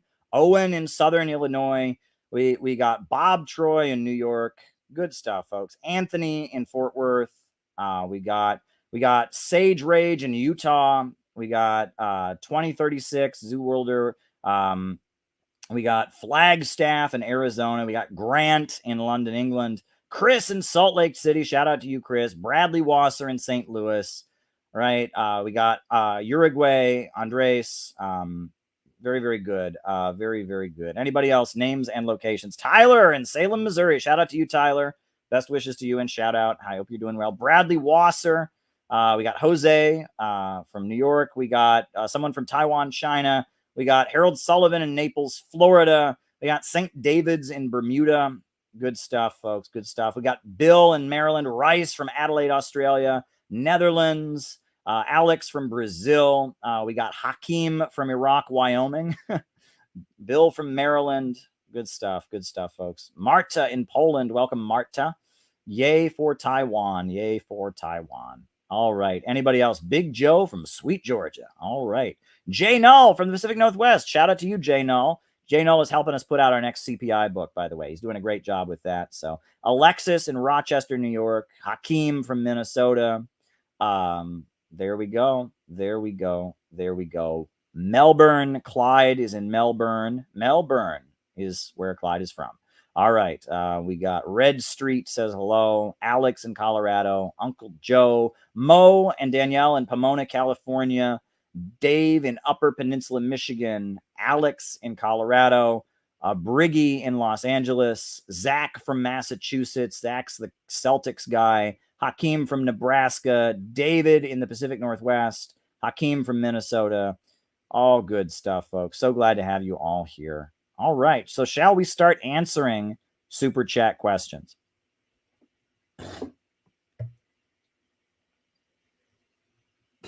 All right. First super chat question is, the person says they love big tech but hate the monopolies. I think that's an important point to make. I get the distinction that you're making. We're not against technology. We're not against computers. We're not against 3D printers. We're not against artificial intelligence. What we're against is the big monopoly corporations and the organization of the economy for profits. But the vision of socialism is a society where wealth and abundance expands, and technology makes life easier for everybody. In a rational society, self-driving cars would be a great thing. It would mean less work for everybody. But under capitalism, self-driving cars would be an economic disaster where millions of people would lose their jobs. What rationality is this? When something as great as self-driving cars would lead to mass poverty. That's the problem of capitalism. We are not against technology. We're not against computers. We're not against artificial intelligence. We're against Google, and we're against the Silicon Valley fascists and their degrowth vision, trying to destroy the lives of working people and their Malthusianism. We're against the ultra monopolists and their drive for war with China. That's what we're against, right? And it's important when he says he's not against big tech. That's a good distinction, because if you say we're against big tech, it gives the implication that we're against technology. But I think when people say big tech, they mean the big corporations, like they're saying big pharma, big business, big oil. But I understand if you want to make that distinction. That's an important distinction to make. We are not against technology, and likewise, we're not against wealth. We're not against wealth. We're against exploitation. But the goal is for a rationally planned economy where wealth can greatly expand and inequality can fade away. That's the vision. So there you go. There you go. All right. Did Obama and Bush commit crimes as bad as Trump? Well, I mean, right? Do you consider yourself a communist? Why, yes, sir, I do. You're very late to the. You're very behind, but that's okay. Yes. The answer is yes. All right. Now, did Bush and Obama commit crimes as bad as Trump?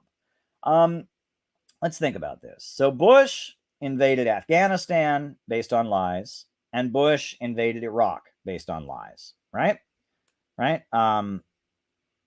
Would you open? Okay.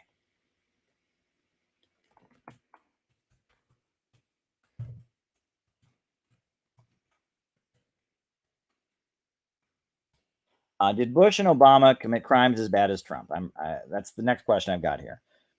Iraq and Afghanistan were invaded based on lies by Bush, right? Bush also started the whole policy of holding people indefinitely without charges, Guantanamo Bay, etc. Obama, based on lies, attacked and overthrew the government of Libya. He also, based on lies, started and prolonged a civil war in Syria. Now, he didn't successfully overthrow the Syrian government, but he engaged in actions that led to hundreds of thousands of deaths in Syria. So that's that, right? Obama went after Julian Assange. I don't know what you want to say about it. I mean, Obama very much was into making I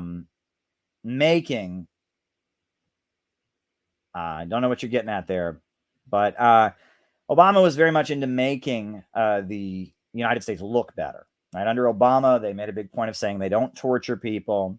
Obama made a point of apologizing to the Muslim world for the coup in Egypt and the coup in Iran. Obama was about improving the optics of the United States. But in terms of practice, what he did during the Arab Spring, what he did with Libya and Syria, what he did with the drone strike program, it wasn't better than Bush. What did Trump do? Well, Trump directly attacked the Syrian government. Obama only did covert attacks on Syria. He never sent direct strikes. Trump did that. Trump murdered Qasem Soleimani, which was a huge blow to the Islamic Revolution of Iran, killing one of the most popular leaders, bringing us to the brink of war. Trump, in a lot of ways, yes, Bush and Obama were worse than Trump, I would say, in terms of foreign policy.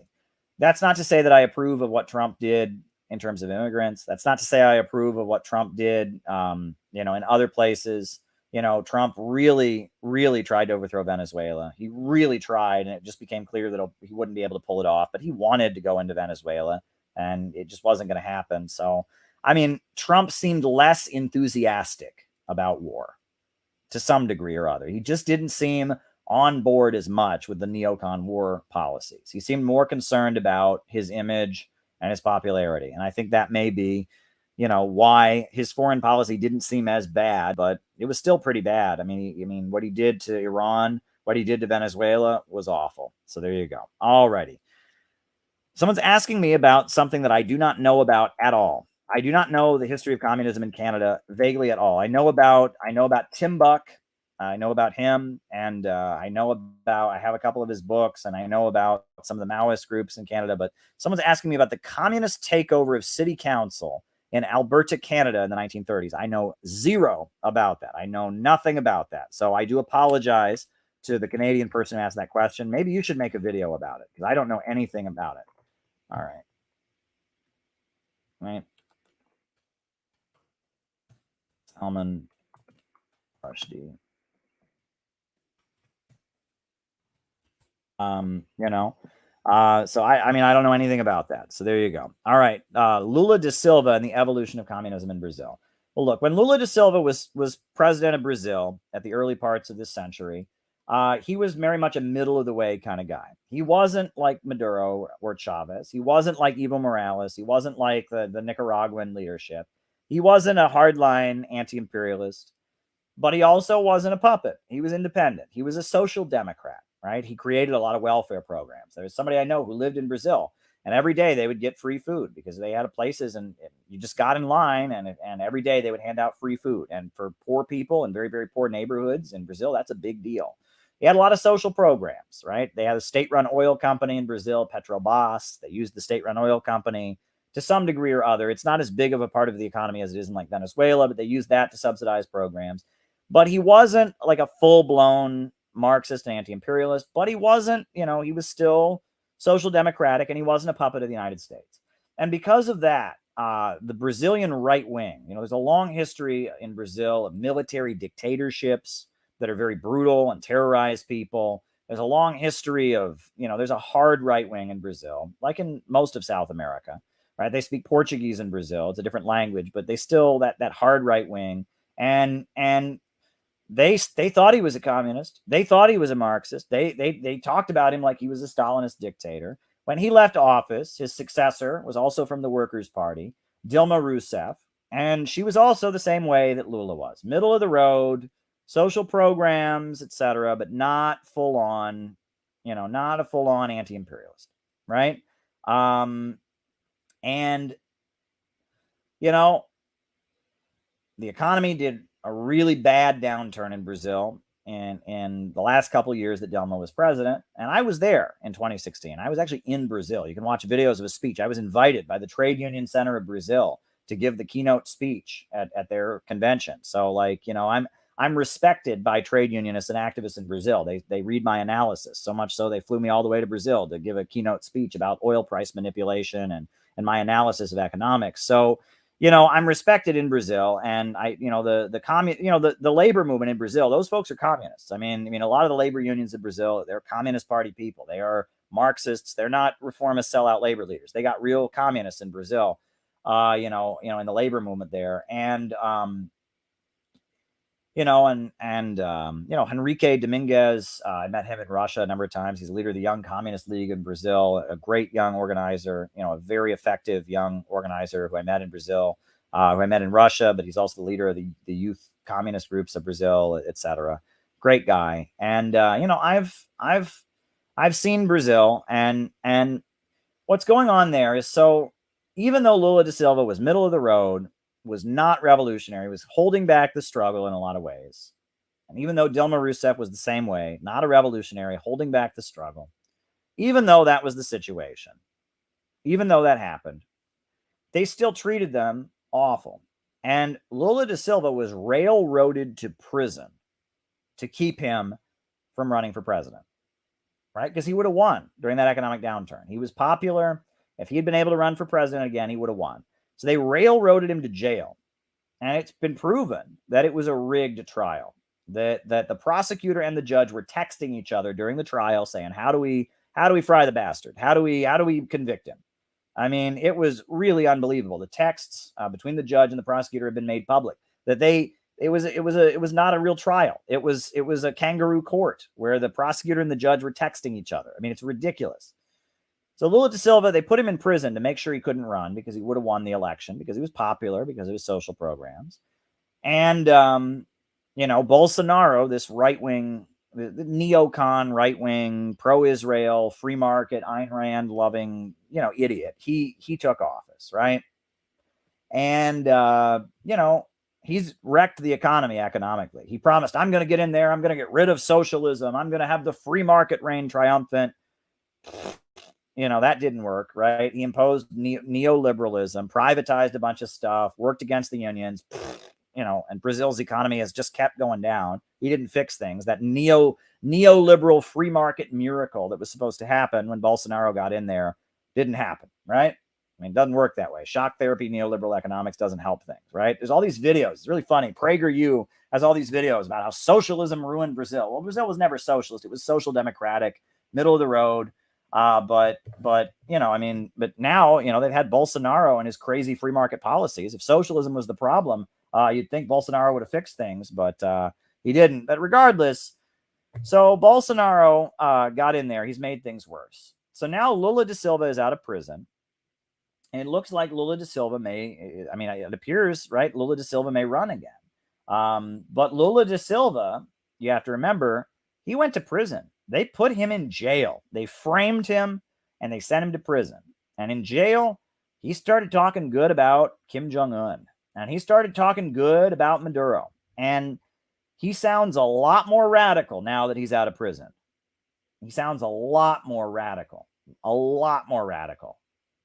Right? He sounds very anti-imperialist. And if Lula da Silva comes back into office, he's not going to be the same middle-of-the-road compromising guy that he was a long time ago. I remember 2008 when Barack Obama was president. He's like, I'm Barack Obama. I'm running for president of the United States.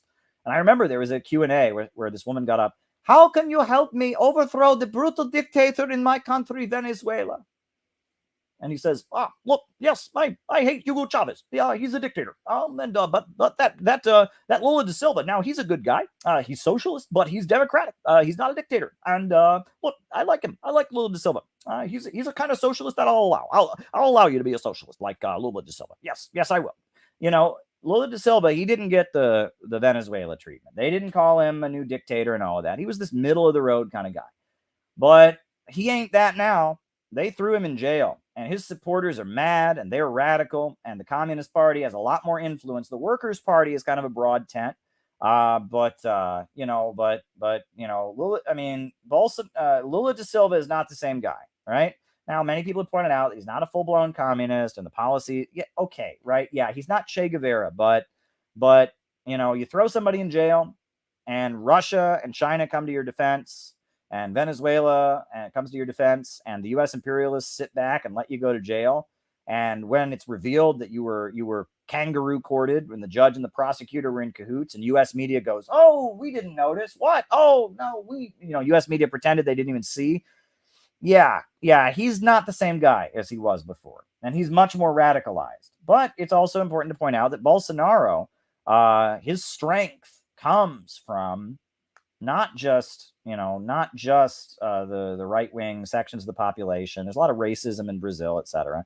But also his strength comes from the paramilitaries, right? And that there are these entrenched, armed right-wing extremist groups that hate communists, etc. Right? The world, what is it? The WACL, the World Anti-Communist League, and those folks are set up in Brazil, and they got networks and intelligence networks and stuff like that.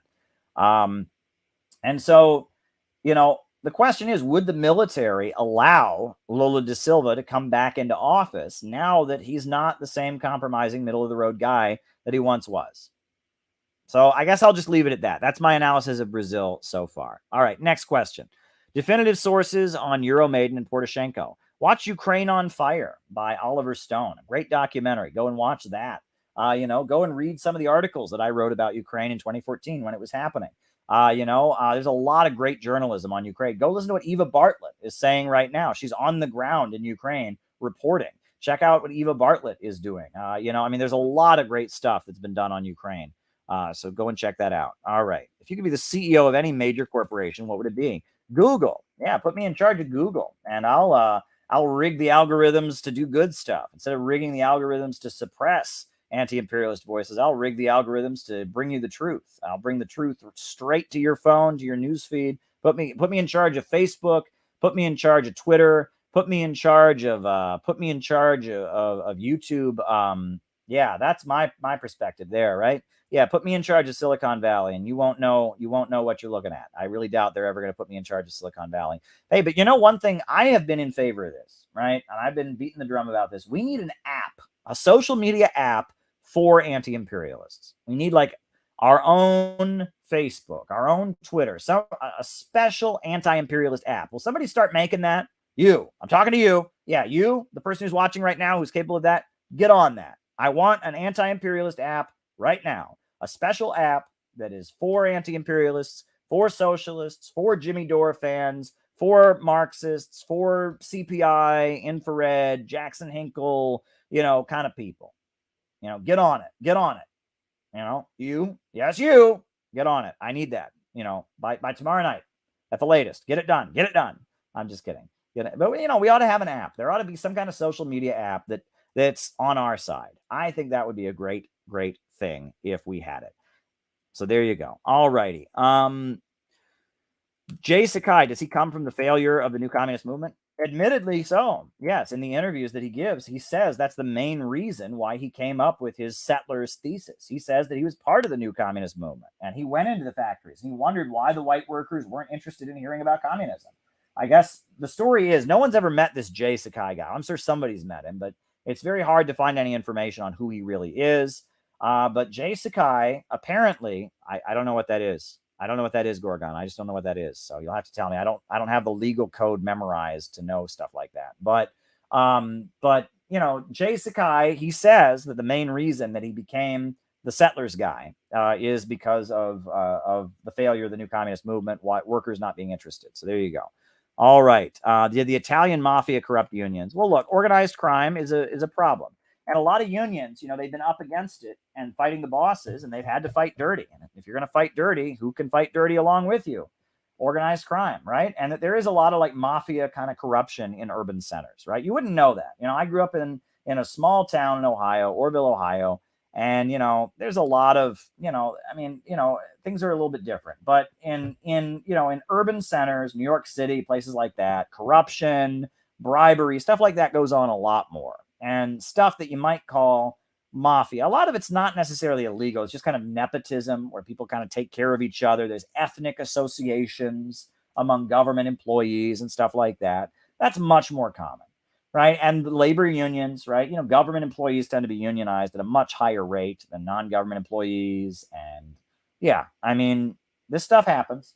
And it's not good, right? Corruption, illegal activities, we're not for that, right? But yeah, it's true that, and it's, you said Italian mafia. It's not just Italian. There's different kinds of mafia, right? There's Irish mafia. There's all kinds of different ethnic organized crime groups. Look, when people are struggling, immigrant communities especially, they have to take care of each other. And when they're struggling in a new country, that's where these organized crime groups set up. And that's why I am one of the people that I'm adamant that if you are upset about MS-13, the criminal group, the last thing you should be doing is wanting to build that huge wall. The last thing you should be wanting to do is the ICE raids, right? If you care about immigrant communities, right, you should want, the terror against them to stop, because the best friends that MS-13 ever had are ICE. The best friends, the human traffickers and the drug gangs have are the government. When immigrant communities are afraid and terrorized, they're afraid to call the police. When immigrants are afraid to go to their boss and say, hey, I want you to pay me minimum wage. When that happens, the result of that is that those criminal gangs flourish. All the things that people are mad about immigration get worse when you make life worse for immigrants, right? People say, well, the immigrants come here and they work for less and they take all our jobs. Well, if you terrorize the immigrant community and you make them afraid and you make them in the shadows, you make it harder for them to form unions, you make them scared to challenge their employer, they're going to work for even less. right? And they say, oh, well, the immigrants come in here and they bring drugs. Oh, well, if you terrorize immigrant communities and you have, SWAT teams kicking down doors, you make all the immigrant communities afraid of being deported, they're not going to call the police, and these drug gangs are going to set up shop. And they say, oh, well, they're crossing the border illegally. Oh, okay. Well, if you make it so that people can't, you build a big, huge, giant wall, and the only way people can cross the border, they're going to cross the border anyway, is through, some kind of human smuggling network. It's going to be worse, right? And there's going to be criminal gangs, like all the stuff that conservatives think is going to solve the problem of mass migration to the United States from south of the border is going to make it worse. If you want to stop the problem of mass migration, and there is a problem, let's be real, okay? I mean, the problem, it's not a problem that people of different ethnicities are coming here. The problem is that people can't live in their own countries. The problem is they find dead bodies along the border every day. That's not a good situation. When they're finding dead bodies along the U.S. border every day, not a good situation. Not a good situation, folks. People can't live in their own countries. People are that impoverished. I mean, the economic warfare and the result of decades of impoverishing, crippling policies that have destroyed the lives of working people in Guatemala and Honduras and Mexico and elsewhere. Not a good situation, right? People should be able to live in their own countries. You're always going to have some immigration, but you shouldn't have economic, destruction forcing mass migration. It's a bad situation. If you want to resolve that, you got to get rid of capitalism. The Belt and Road Initiative, what China's doing, is a great anti-immigrant policy. Don't build a big giant wall on the border. Build high-speed railway connecting Canada all the way down to Central America. Build the Sandino-Zapata economic corridor. That's the way you want to stop the problem of migration, bring jobs, have a corridor of economic development from South America, from South America all the way up to the southern United States, and you'll solve the problem, right? That's how you'll do it. And that's my rant about immigration. But anyway, next question. All right. The Communist Party sits on a fortune. I don't know about those numbers. You got to be careful with that, okay? Right? People say all kinds of stuff about all kinds of things, right? I don't know how you did the math to come up with that. Yeah, they've got a lot of money. They've got a big piece of property there, and they've got a lot of resources, and they ain't doing a lot with those resources. That's true, right? And what we're doing at CPI, we are doing everything we can with the resources we got. I don't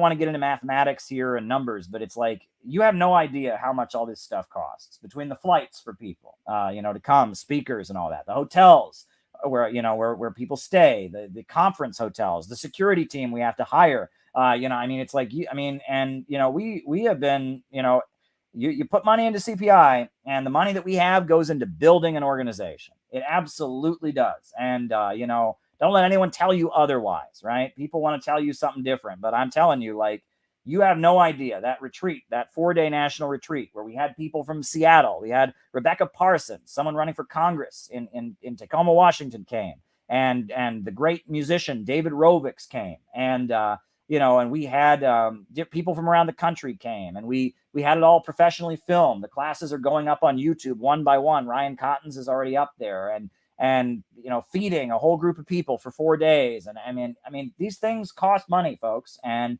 they're not cheap. And we have spent a significant amount of money this summer. I kind of bit off more than I could chew this summer, but it was worth it. And a lot of people stepped up to the plate and really helped us, and we appreciate it. The last minute donations I got before the conference, the last minute donations we got before the retreat, they helped us a ton. And we really appreciate everyone who stepped up to the bat and helped us out any way they could. We really appreciate it. We're slowing down for the next couple months. We're not doing conferences. We're going to do a national day of action in different parts of the country around the Korean Peninsula, and we're having our Zoom calls every Saturday, and I'm going to keep streaming. I'm not going to stream, but we're slowing down for a little bit because I'm exhausted, and a lot of us are exhausted. I mean, making this conference happen in Chicago, and it was hard work, and we pulled it off, and it was a success, and we're marching ahead. We are marching ahead and getting the shit done. But it took a lot out of us financially. It took a lot out of us emotionally. I've been home since Monday, and I'm still exhausted. I'm still tired. I'm still waking up every day like, and catching up. And pretty soon I'll be antsy again. Pretty soon I'll be sitting here going, oh, when's our next conference? When's our next conference? But I'm not there yet, folks. I'm exhausted. A lot has happened this summer, and all of it's been good. All of it's been good. We've moved ahead as an organization. Some big changes that needed to happen have happened. Again, I've told you the knives are out. We don't know exactly what's going to come at us with this. I don't want to say too much because whatever, they're coming at us with different things. I'm getting mixed messages, but we're going to keep going regardless.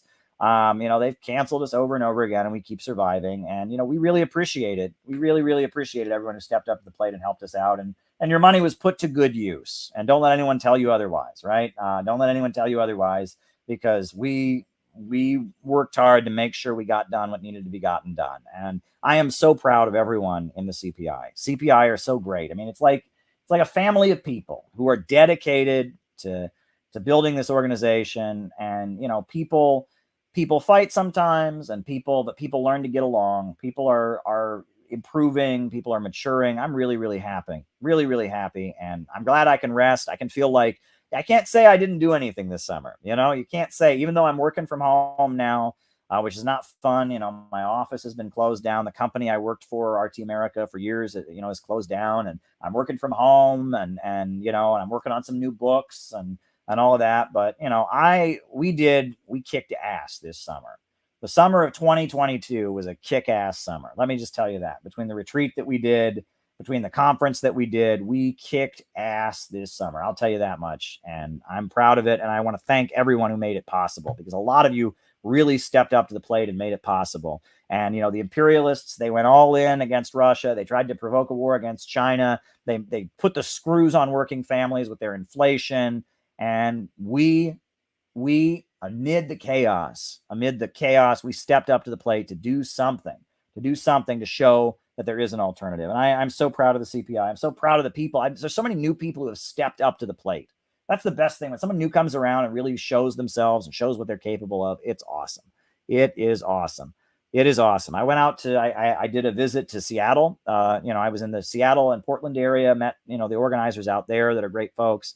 I mean, this summer we've accomplished a lot. We've accomplished a lot this summer. All right. Next question. Do you think the CPUSA has been infiltrated by the feds? No. And thank you, Harold. No, the feds have never infiltrated the Communist Party. Infiltrated by the government? I mean, why would the government ever infiltrate an organization called the Communist Party? I mean, especially like during the 1950s and during McCarthyism and the Cold War. I mean, the FBI would never infiltrate an organization aligned with the Soviet Union whose aim was to establish socialism in America. Never. Oh, I don't know what you're getting at. No, the Communist Party has never been infiltrated. Never has a single informant ever gone into that organization. Clearly, the FBI doesn't do things like that. They weave baskets at the FBI office, my friend. They weave baskets. They help old ladies cross the street. They don't infiltrate revolutionary organizations. They don't try to manipulate the political movement. No, never did that happen. I don't know what you're thinking there, my friend. If you think that the Communist Party may have at some point had an informant in it, you couldn't be more wrong, because such things never happen. Never. Our intelligence agencies in the United States and our top law enforcement agencies would never infiltrate the Communist Party of the United States. I'm obviously being sarcastic. But yeah, I don't want to speculate. There's a lot of public record out there and stuff. And I've said what I've said in the past, but, I don't want to get into specifics because, you don't know for sure about any of this stuff. And snitch jacketing. There's a lot of great people in the Communist Party. Let me repeat that. There are a lot of great people in the Communist Party. Even after they've smeared me and claimed I broke into their office and said all kinds of stupid shit about me, there's still awesome people in the Communist Party. Can't name names. Don't want to get them in trouble. There's some awesome people in the Communist Party. So, even though, yes, I'm sure that group is heavily infiltrated, it doesn't matter. There's still great people. And we allow dual membership. CPI and CPUSA, you can be a member of both. We allow it. And, you can also be a member of the PSL. And you can also be a member of the Socialist Party. You can be a member of whatever. You know what I mean? We are not a party. How can you tell if there's an FBI agent in your org? Well, I think one of the first signs that someone might be an FBI agent is they want you to announce on a stream in front of all your viewers and in front of the entire world your strategy for spotting informants. I think that's usually a sign. When someone super chats you a question about how to spot an informant and wants you to answer that in a public forum in front of everybody and go over your checklist of of reasons, that's probably a sign that they're in. I'm just kidding. No, in all seriousness, though, you know, you don't want to get into that mindset, right? Yes, there's going to be informants. There's going to be people watching you. The main thing is don't break the law, right? I mean, that's the main thing. Don't do anything illegal. Don't break the law.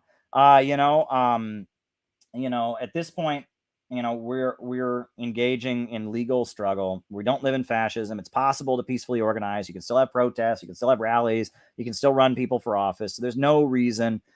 There's no reason to be doing anything illegal. So if somebody comes around and is saying, "Hey, why don't we?" That's a good sign. Write it down here. That's a good sign that they're not good folks. So if somebody comes around and starts suggesting you do illegal things, suggesting you break into buildings, suggesting you do illegal shit or get weapons together, get them out of there. Get them out of there. And I'm serious. And honestly, folks, people don't love it when I say this, and I've been attacked for saying it. I don't give a shit, right?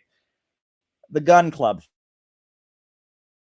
you want to legally own a firearm, that's fine, right? That is your constitutional right as an American, Second Amendment, whatever. But this leftist gun club stuff, yeah, I mean, even there's probably a lot of people involved in that are good, but you can bet that stuff is crawling with feds and people wearing hot mics trying to get you to say stuff and people wearing wires and stuff. And yeah, you know, anyone who's starting a gun club or a leftist shooting club or something like that, get away from there. And if you're a CPI person, I urge you to stay away from that kind of stuff, you know, because that's one thing we will not tolerate. If someone's coming around to our events and saying, "Hey, why don't we do this illegal thing? Hey, why don't we?" They're out of there. They're getting them out of there. We can't have that. We cannot have that in our organization, right? I will tolerate a lot of things. People can disagree about abortion. People can disagree about gay rights. People can disagree about this. People can disagree about Russia. People can disagree about China. People can disagree about Zimbabwe. People can disagree about neckties. People can disagree about, but if you come around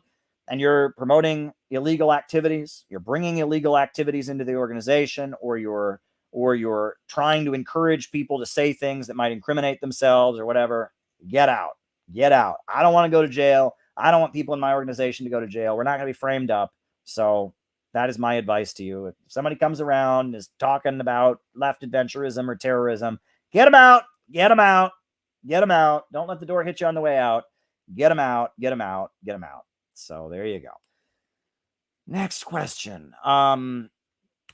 Tulsi Gabbard hosted Tucker Carlson tonight, denounced Biden's wars. I got to watch that. When I saw she was doing that, that's awesome. You know, I am going to try to watch that because I don't generally watch TV, you know, cable news. I just, whatever, you know, my wife likes to watch different shows and I don't have the TV set to turn on Fox and see it, but I want to see that.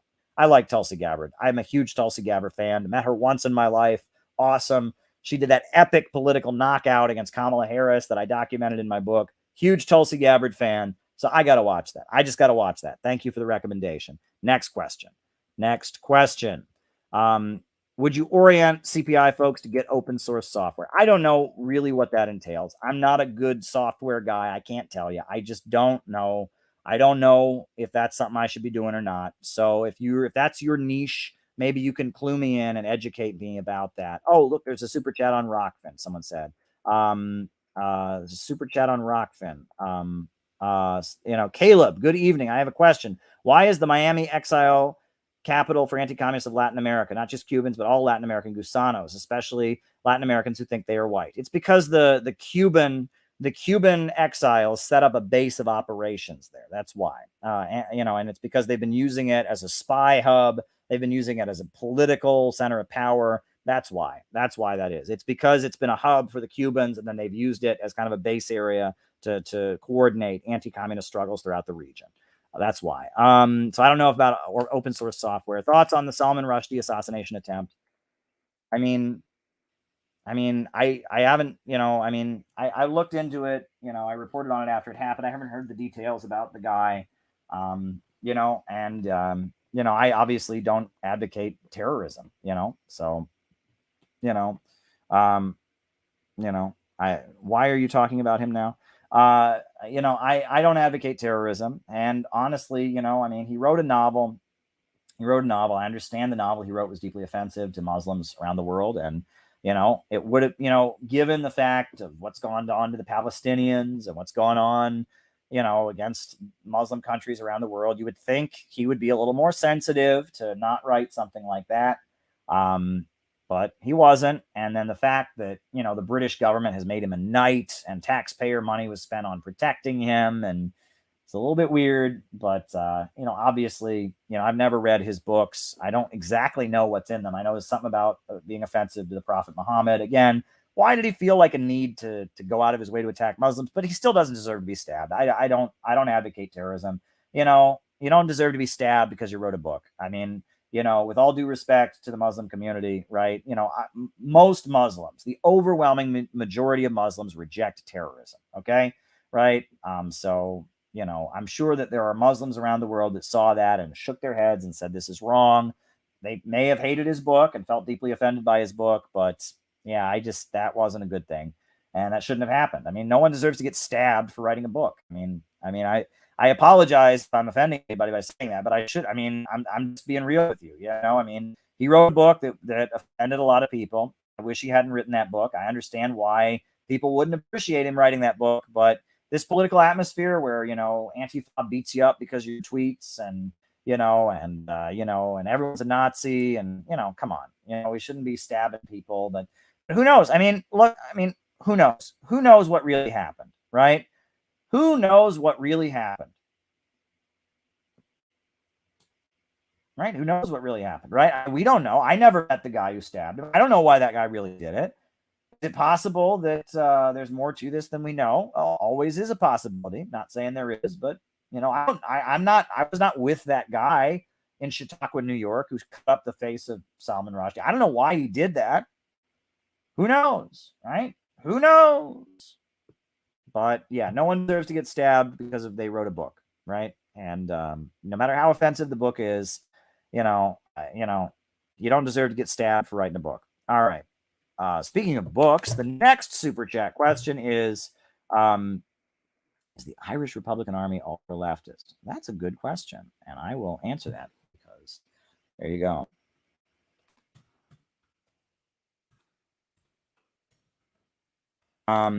Grover Fur books. What Grover Fur books do you recommend? I would recommend my favorite book by Grover Fur by far is called Blood Lies. Blood Lies. And it is a critique of the book Bloodlands by Dr. Timothy Snyder. Timothy Snyder is the head of the Russian Studies Department at Yale. And he is a lying hack. He is a lying sack of shit. He writes anti-communist propaganda. And Grover Fur, who is a scholar, he rips it to shreds. He goes back to the sources. He shows that Timothy Snyder is lying.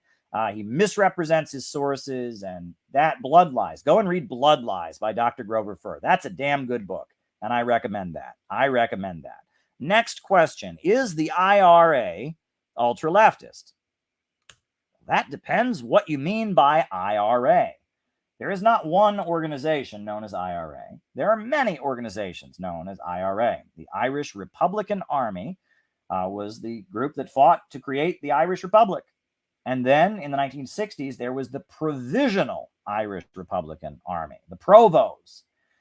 And now there is something called the Real Irish Republican Army and the Continuity Irish Republican Army, 32 county sovereignty movement. I mean, the first two IRAs were definitely not ultra-leftist. It was because the Protestants did not have the ability to peacefully organize.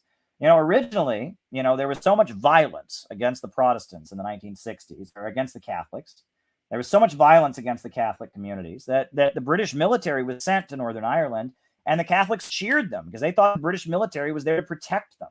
But when the British military arrived, it was pretty clear the British military was acting like an occupying force. They did not have the ability to peacefully organize. They were being dragged out of their homes.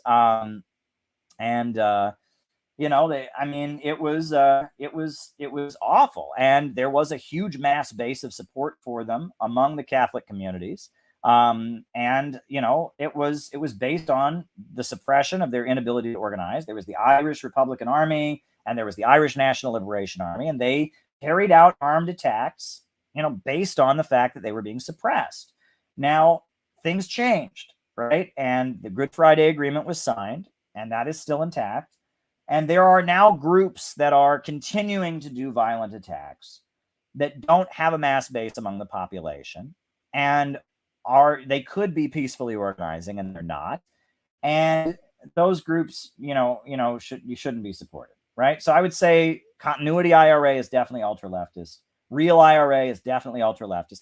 These are groups that are engaging in, look, the Sinn Féin, which is the representative of the Irish people, which supports Venezuela and supports Palestine. And some of the Sinn Féin folks are very reformist and social democratic, but some of the Sinn Féin folks are full-on revolutionaries. Sinn Féin recognizes the Good Friday Agreement, and they have the support of the Catholic neighborhood in Northern Ireland. So these groups that are engaging in armed struggle, and engaging, they're left adventurous and they're terrorists, and they shouldn't be doing it, right? It's not correct. They shouldn't be engaging in those activities. Now, I understand people look at some of the victims, right? Like one of these guys they killed was a guy who tortured Bobby Sands, right? Well, there's probably a lot of people in Ireland that when they heard that somebody, blew away the guy who tortured Bobby Sands, they're like, oh, well, I'm not going to cry a tear for him. But regardless, right, it's still illegal violent terrorism. It's still left adventurism, and it's still not in the interest of the working class, right? I mean, the broad masses of the Catholic communities in Northern Ireland don't support armed struggle at this time. They don't want an armed conflict to break out, and they don't consider the groups, the small isolated groups that are engaging in adventurous activities. They don't consider them to be their legit representatives, and it's not a full-on fascist situation like it was at one point. You can peacefully organize in Northern Ireland. You can, have public meetings. They do have, seats, and they could have a referendum, right? There's a very good chance they'll have a referendum, and Northern Ireland may actually break away. I mean, Scotland is on the brink of breaking away, and it's very possible the UK, the United Kingdom, could be breaking up very soon. It might not be united for much longer, as they say. So, that said, yes, the first two IRAs, the one that fought the British originally and created the Irish Free State, and then the provisional IRA, they were not ultra leftists. That was based on specific circumstances. They had a mass base among the population. They couldn't organize peacefully. They tried peaceful organizing and were prevented from doing so. They were in alliance with the Socialist Bloc. It was a totally different situation. Nowadays, though, people that are continuity IRA, 32 county sovereignty, I don't think that's the right thing to do. However, you won't find me lining up to see the government arresting those people. I don't support politically repressing them. I don't support political repression of them. I believe there should be a blanket amnesty for all those folks. They should release them all. There should be a blanket amnesty for all of them, because again, how many British military people murdered people? Read about how the Ulster groups, the Protestant groups, were being armed by the British military, and none of the British intelligence people. Frank Kitson, the author of Gangs and Counter Gangs, he's never been to prison. So I think there should be a blanket amnesty for all those folks, just like for the Black freedom fighters in the United States. Blanket amnesty. All right. Do you think the West will somewhat reform their high-tech finance economies going forward, or is there a plan to combat big commodity energy manufacturers economy inevitable? Richard Thunder, I don't quite know what you're getting at there, Richard. I appreciate the super chat. My feeling is that Bonapartism is going to become a much more common trend in U.S. society in the coming years. There's going to be more and more divisions in the ruling class. There will become more and more kind of, sections of the ruling class trying to build mass movements to align their people against others. I think there may become balkanization efforts here in the United States very soon, which I'm not for. I'm not for balkanizing the United States and breaking it up. I think that there's a lot of division ahead for the West, and that this is the ultimate result of liberalism. And liberalism doesn't mean Democrats. Liberalism is an ideology that says the individual comes before all else, right? And it breaks down any sense of collectivism, right? And that's really what these cult crazy people are talking about. The Steve Hassan people that I was talking about at the beginning, the people that are obsessed with cults, right? What they really believe when it gets down to it is they want you to be programmed by your cell phone. They want you to be programmed by your TV. They want you to be programmed by Facebook, by Twitter, and all of that, and to think that you're an individual. They want you all alone, isolated, and getting brainwashed by your phone. And they don't appreciate anyone who steps in and interferes with that process. Now, a lot of the people who step in and interfere with that process are doing it for bad reasons, right? You know, a lot of the people who are, religious groups and all of that are stepping in and saying, no, take control, make religion the center of your life, or make politics the center of your life. There's a lot of groups that do that are pushing bad things, okay? But when it really gets down to it, when they say, think for yourself, freedom of mind, what they really mean is be isolated, be alone, don't be a member of a group, and let your brainwashing be done by this thing. Let your brainwashing come from this thing. That's what they mean, right? Because there's plenty of brainwashing in our U.S. society. We're being brainwashed. We're being hit with advertising 24 hours. There's huge amounts of pessimism coming at us, negativity, all kinds of things are just coming at us all the time.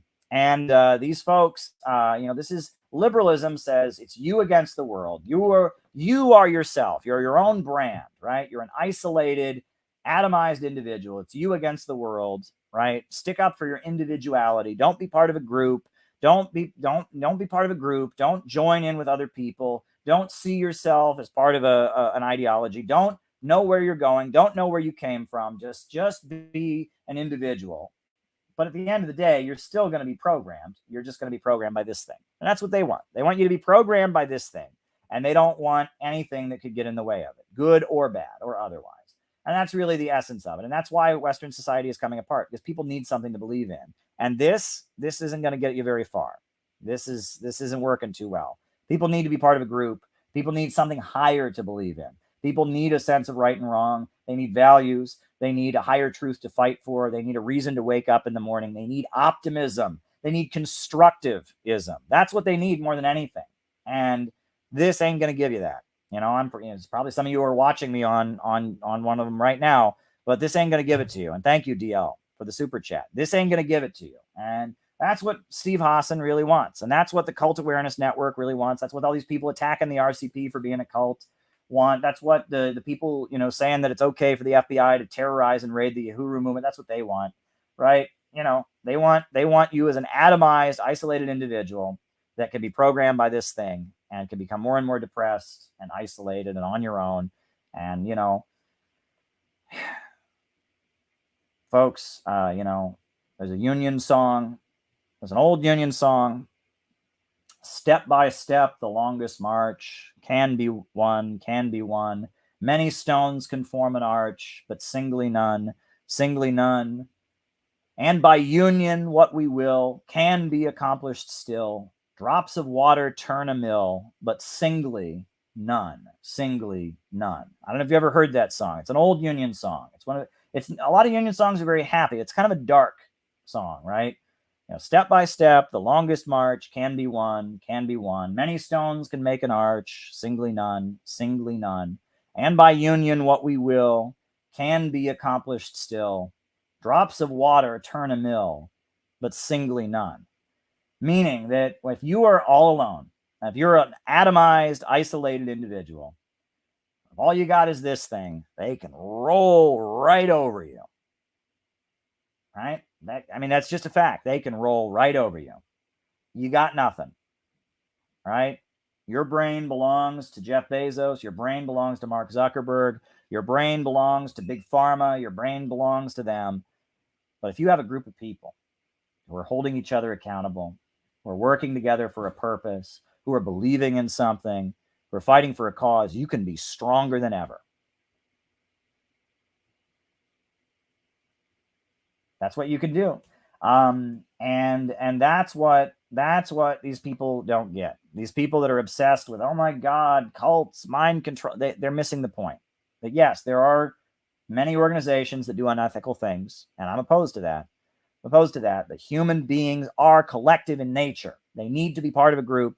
They need each other. You can't do this alone. Anyone who's ever struggled with addiction can tell you that it's so much easier to do it when you're part of a group of other people that are struggling against addiction, right? And that we need each other. We need each other, and we can't be isolated. We can't be atomized individuals. We need each other. We very much need each other. Those of us who are socialists and anti-imperialists in the center of empire, we really need each other, because it's hard. It's hard to know that Russia is not the enemy. It's hard to know that China is not the enemy. It's hard to be an anti-imperialist here in the center of the empire. So we really need to build a solid block of people. And that's going to be difficult. And it's not easy, and it's hard. But if you look at how great everybody felt at our conference in Chicago last weekend, how great everyone felt in Kansas, it's worth doing. It's worth doing.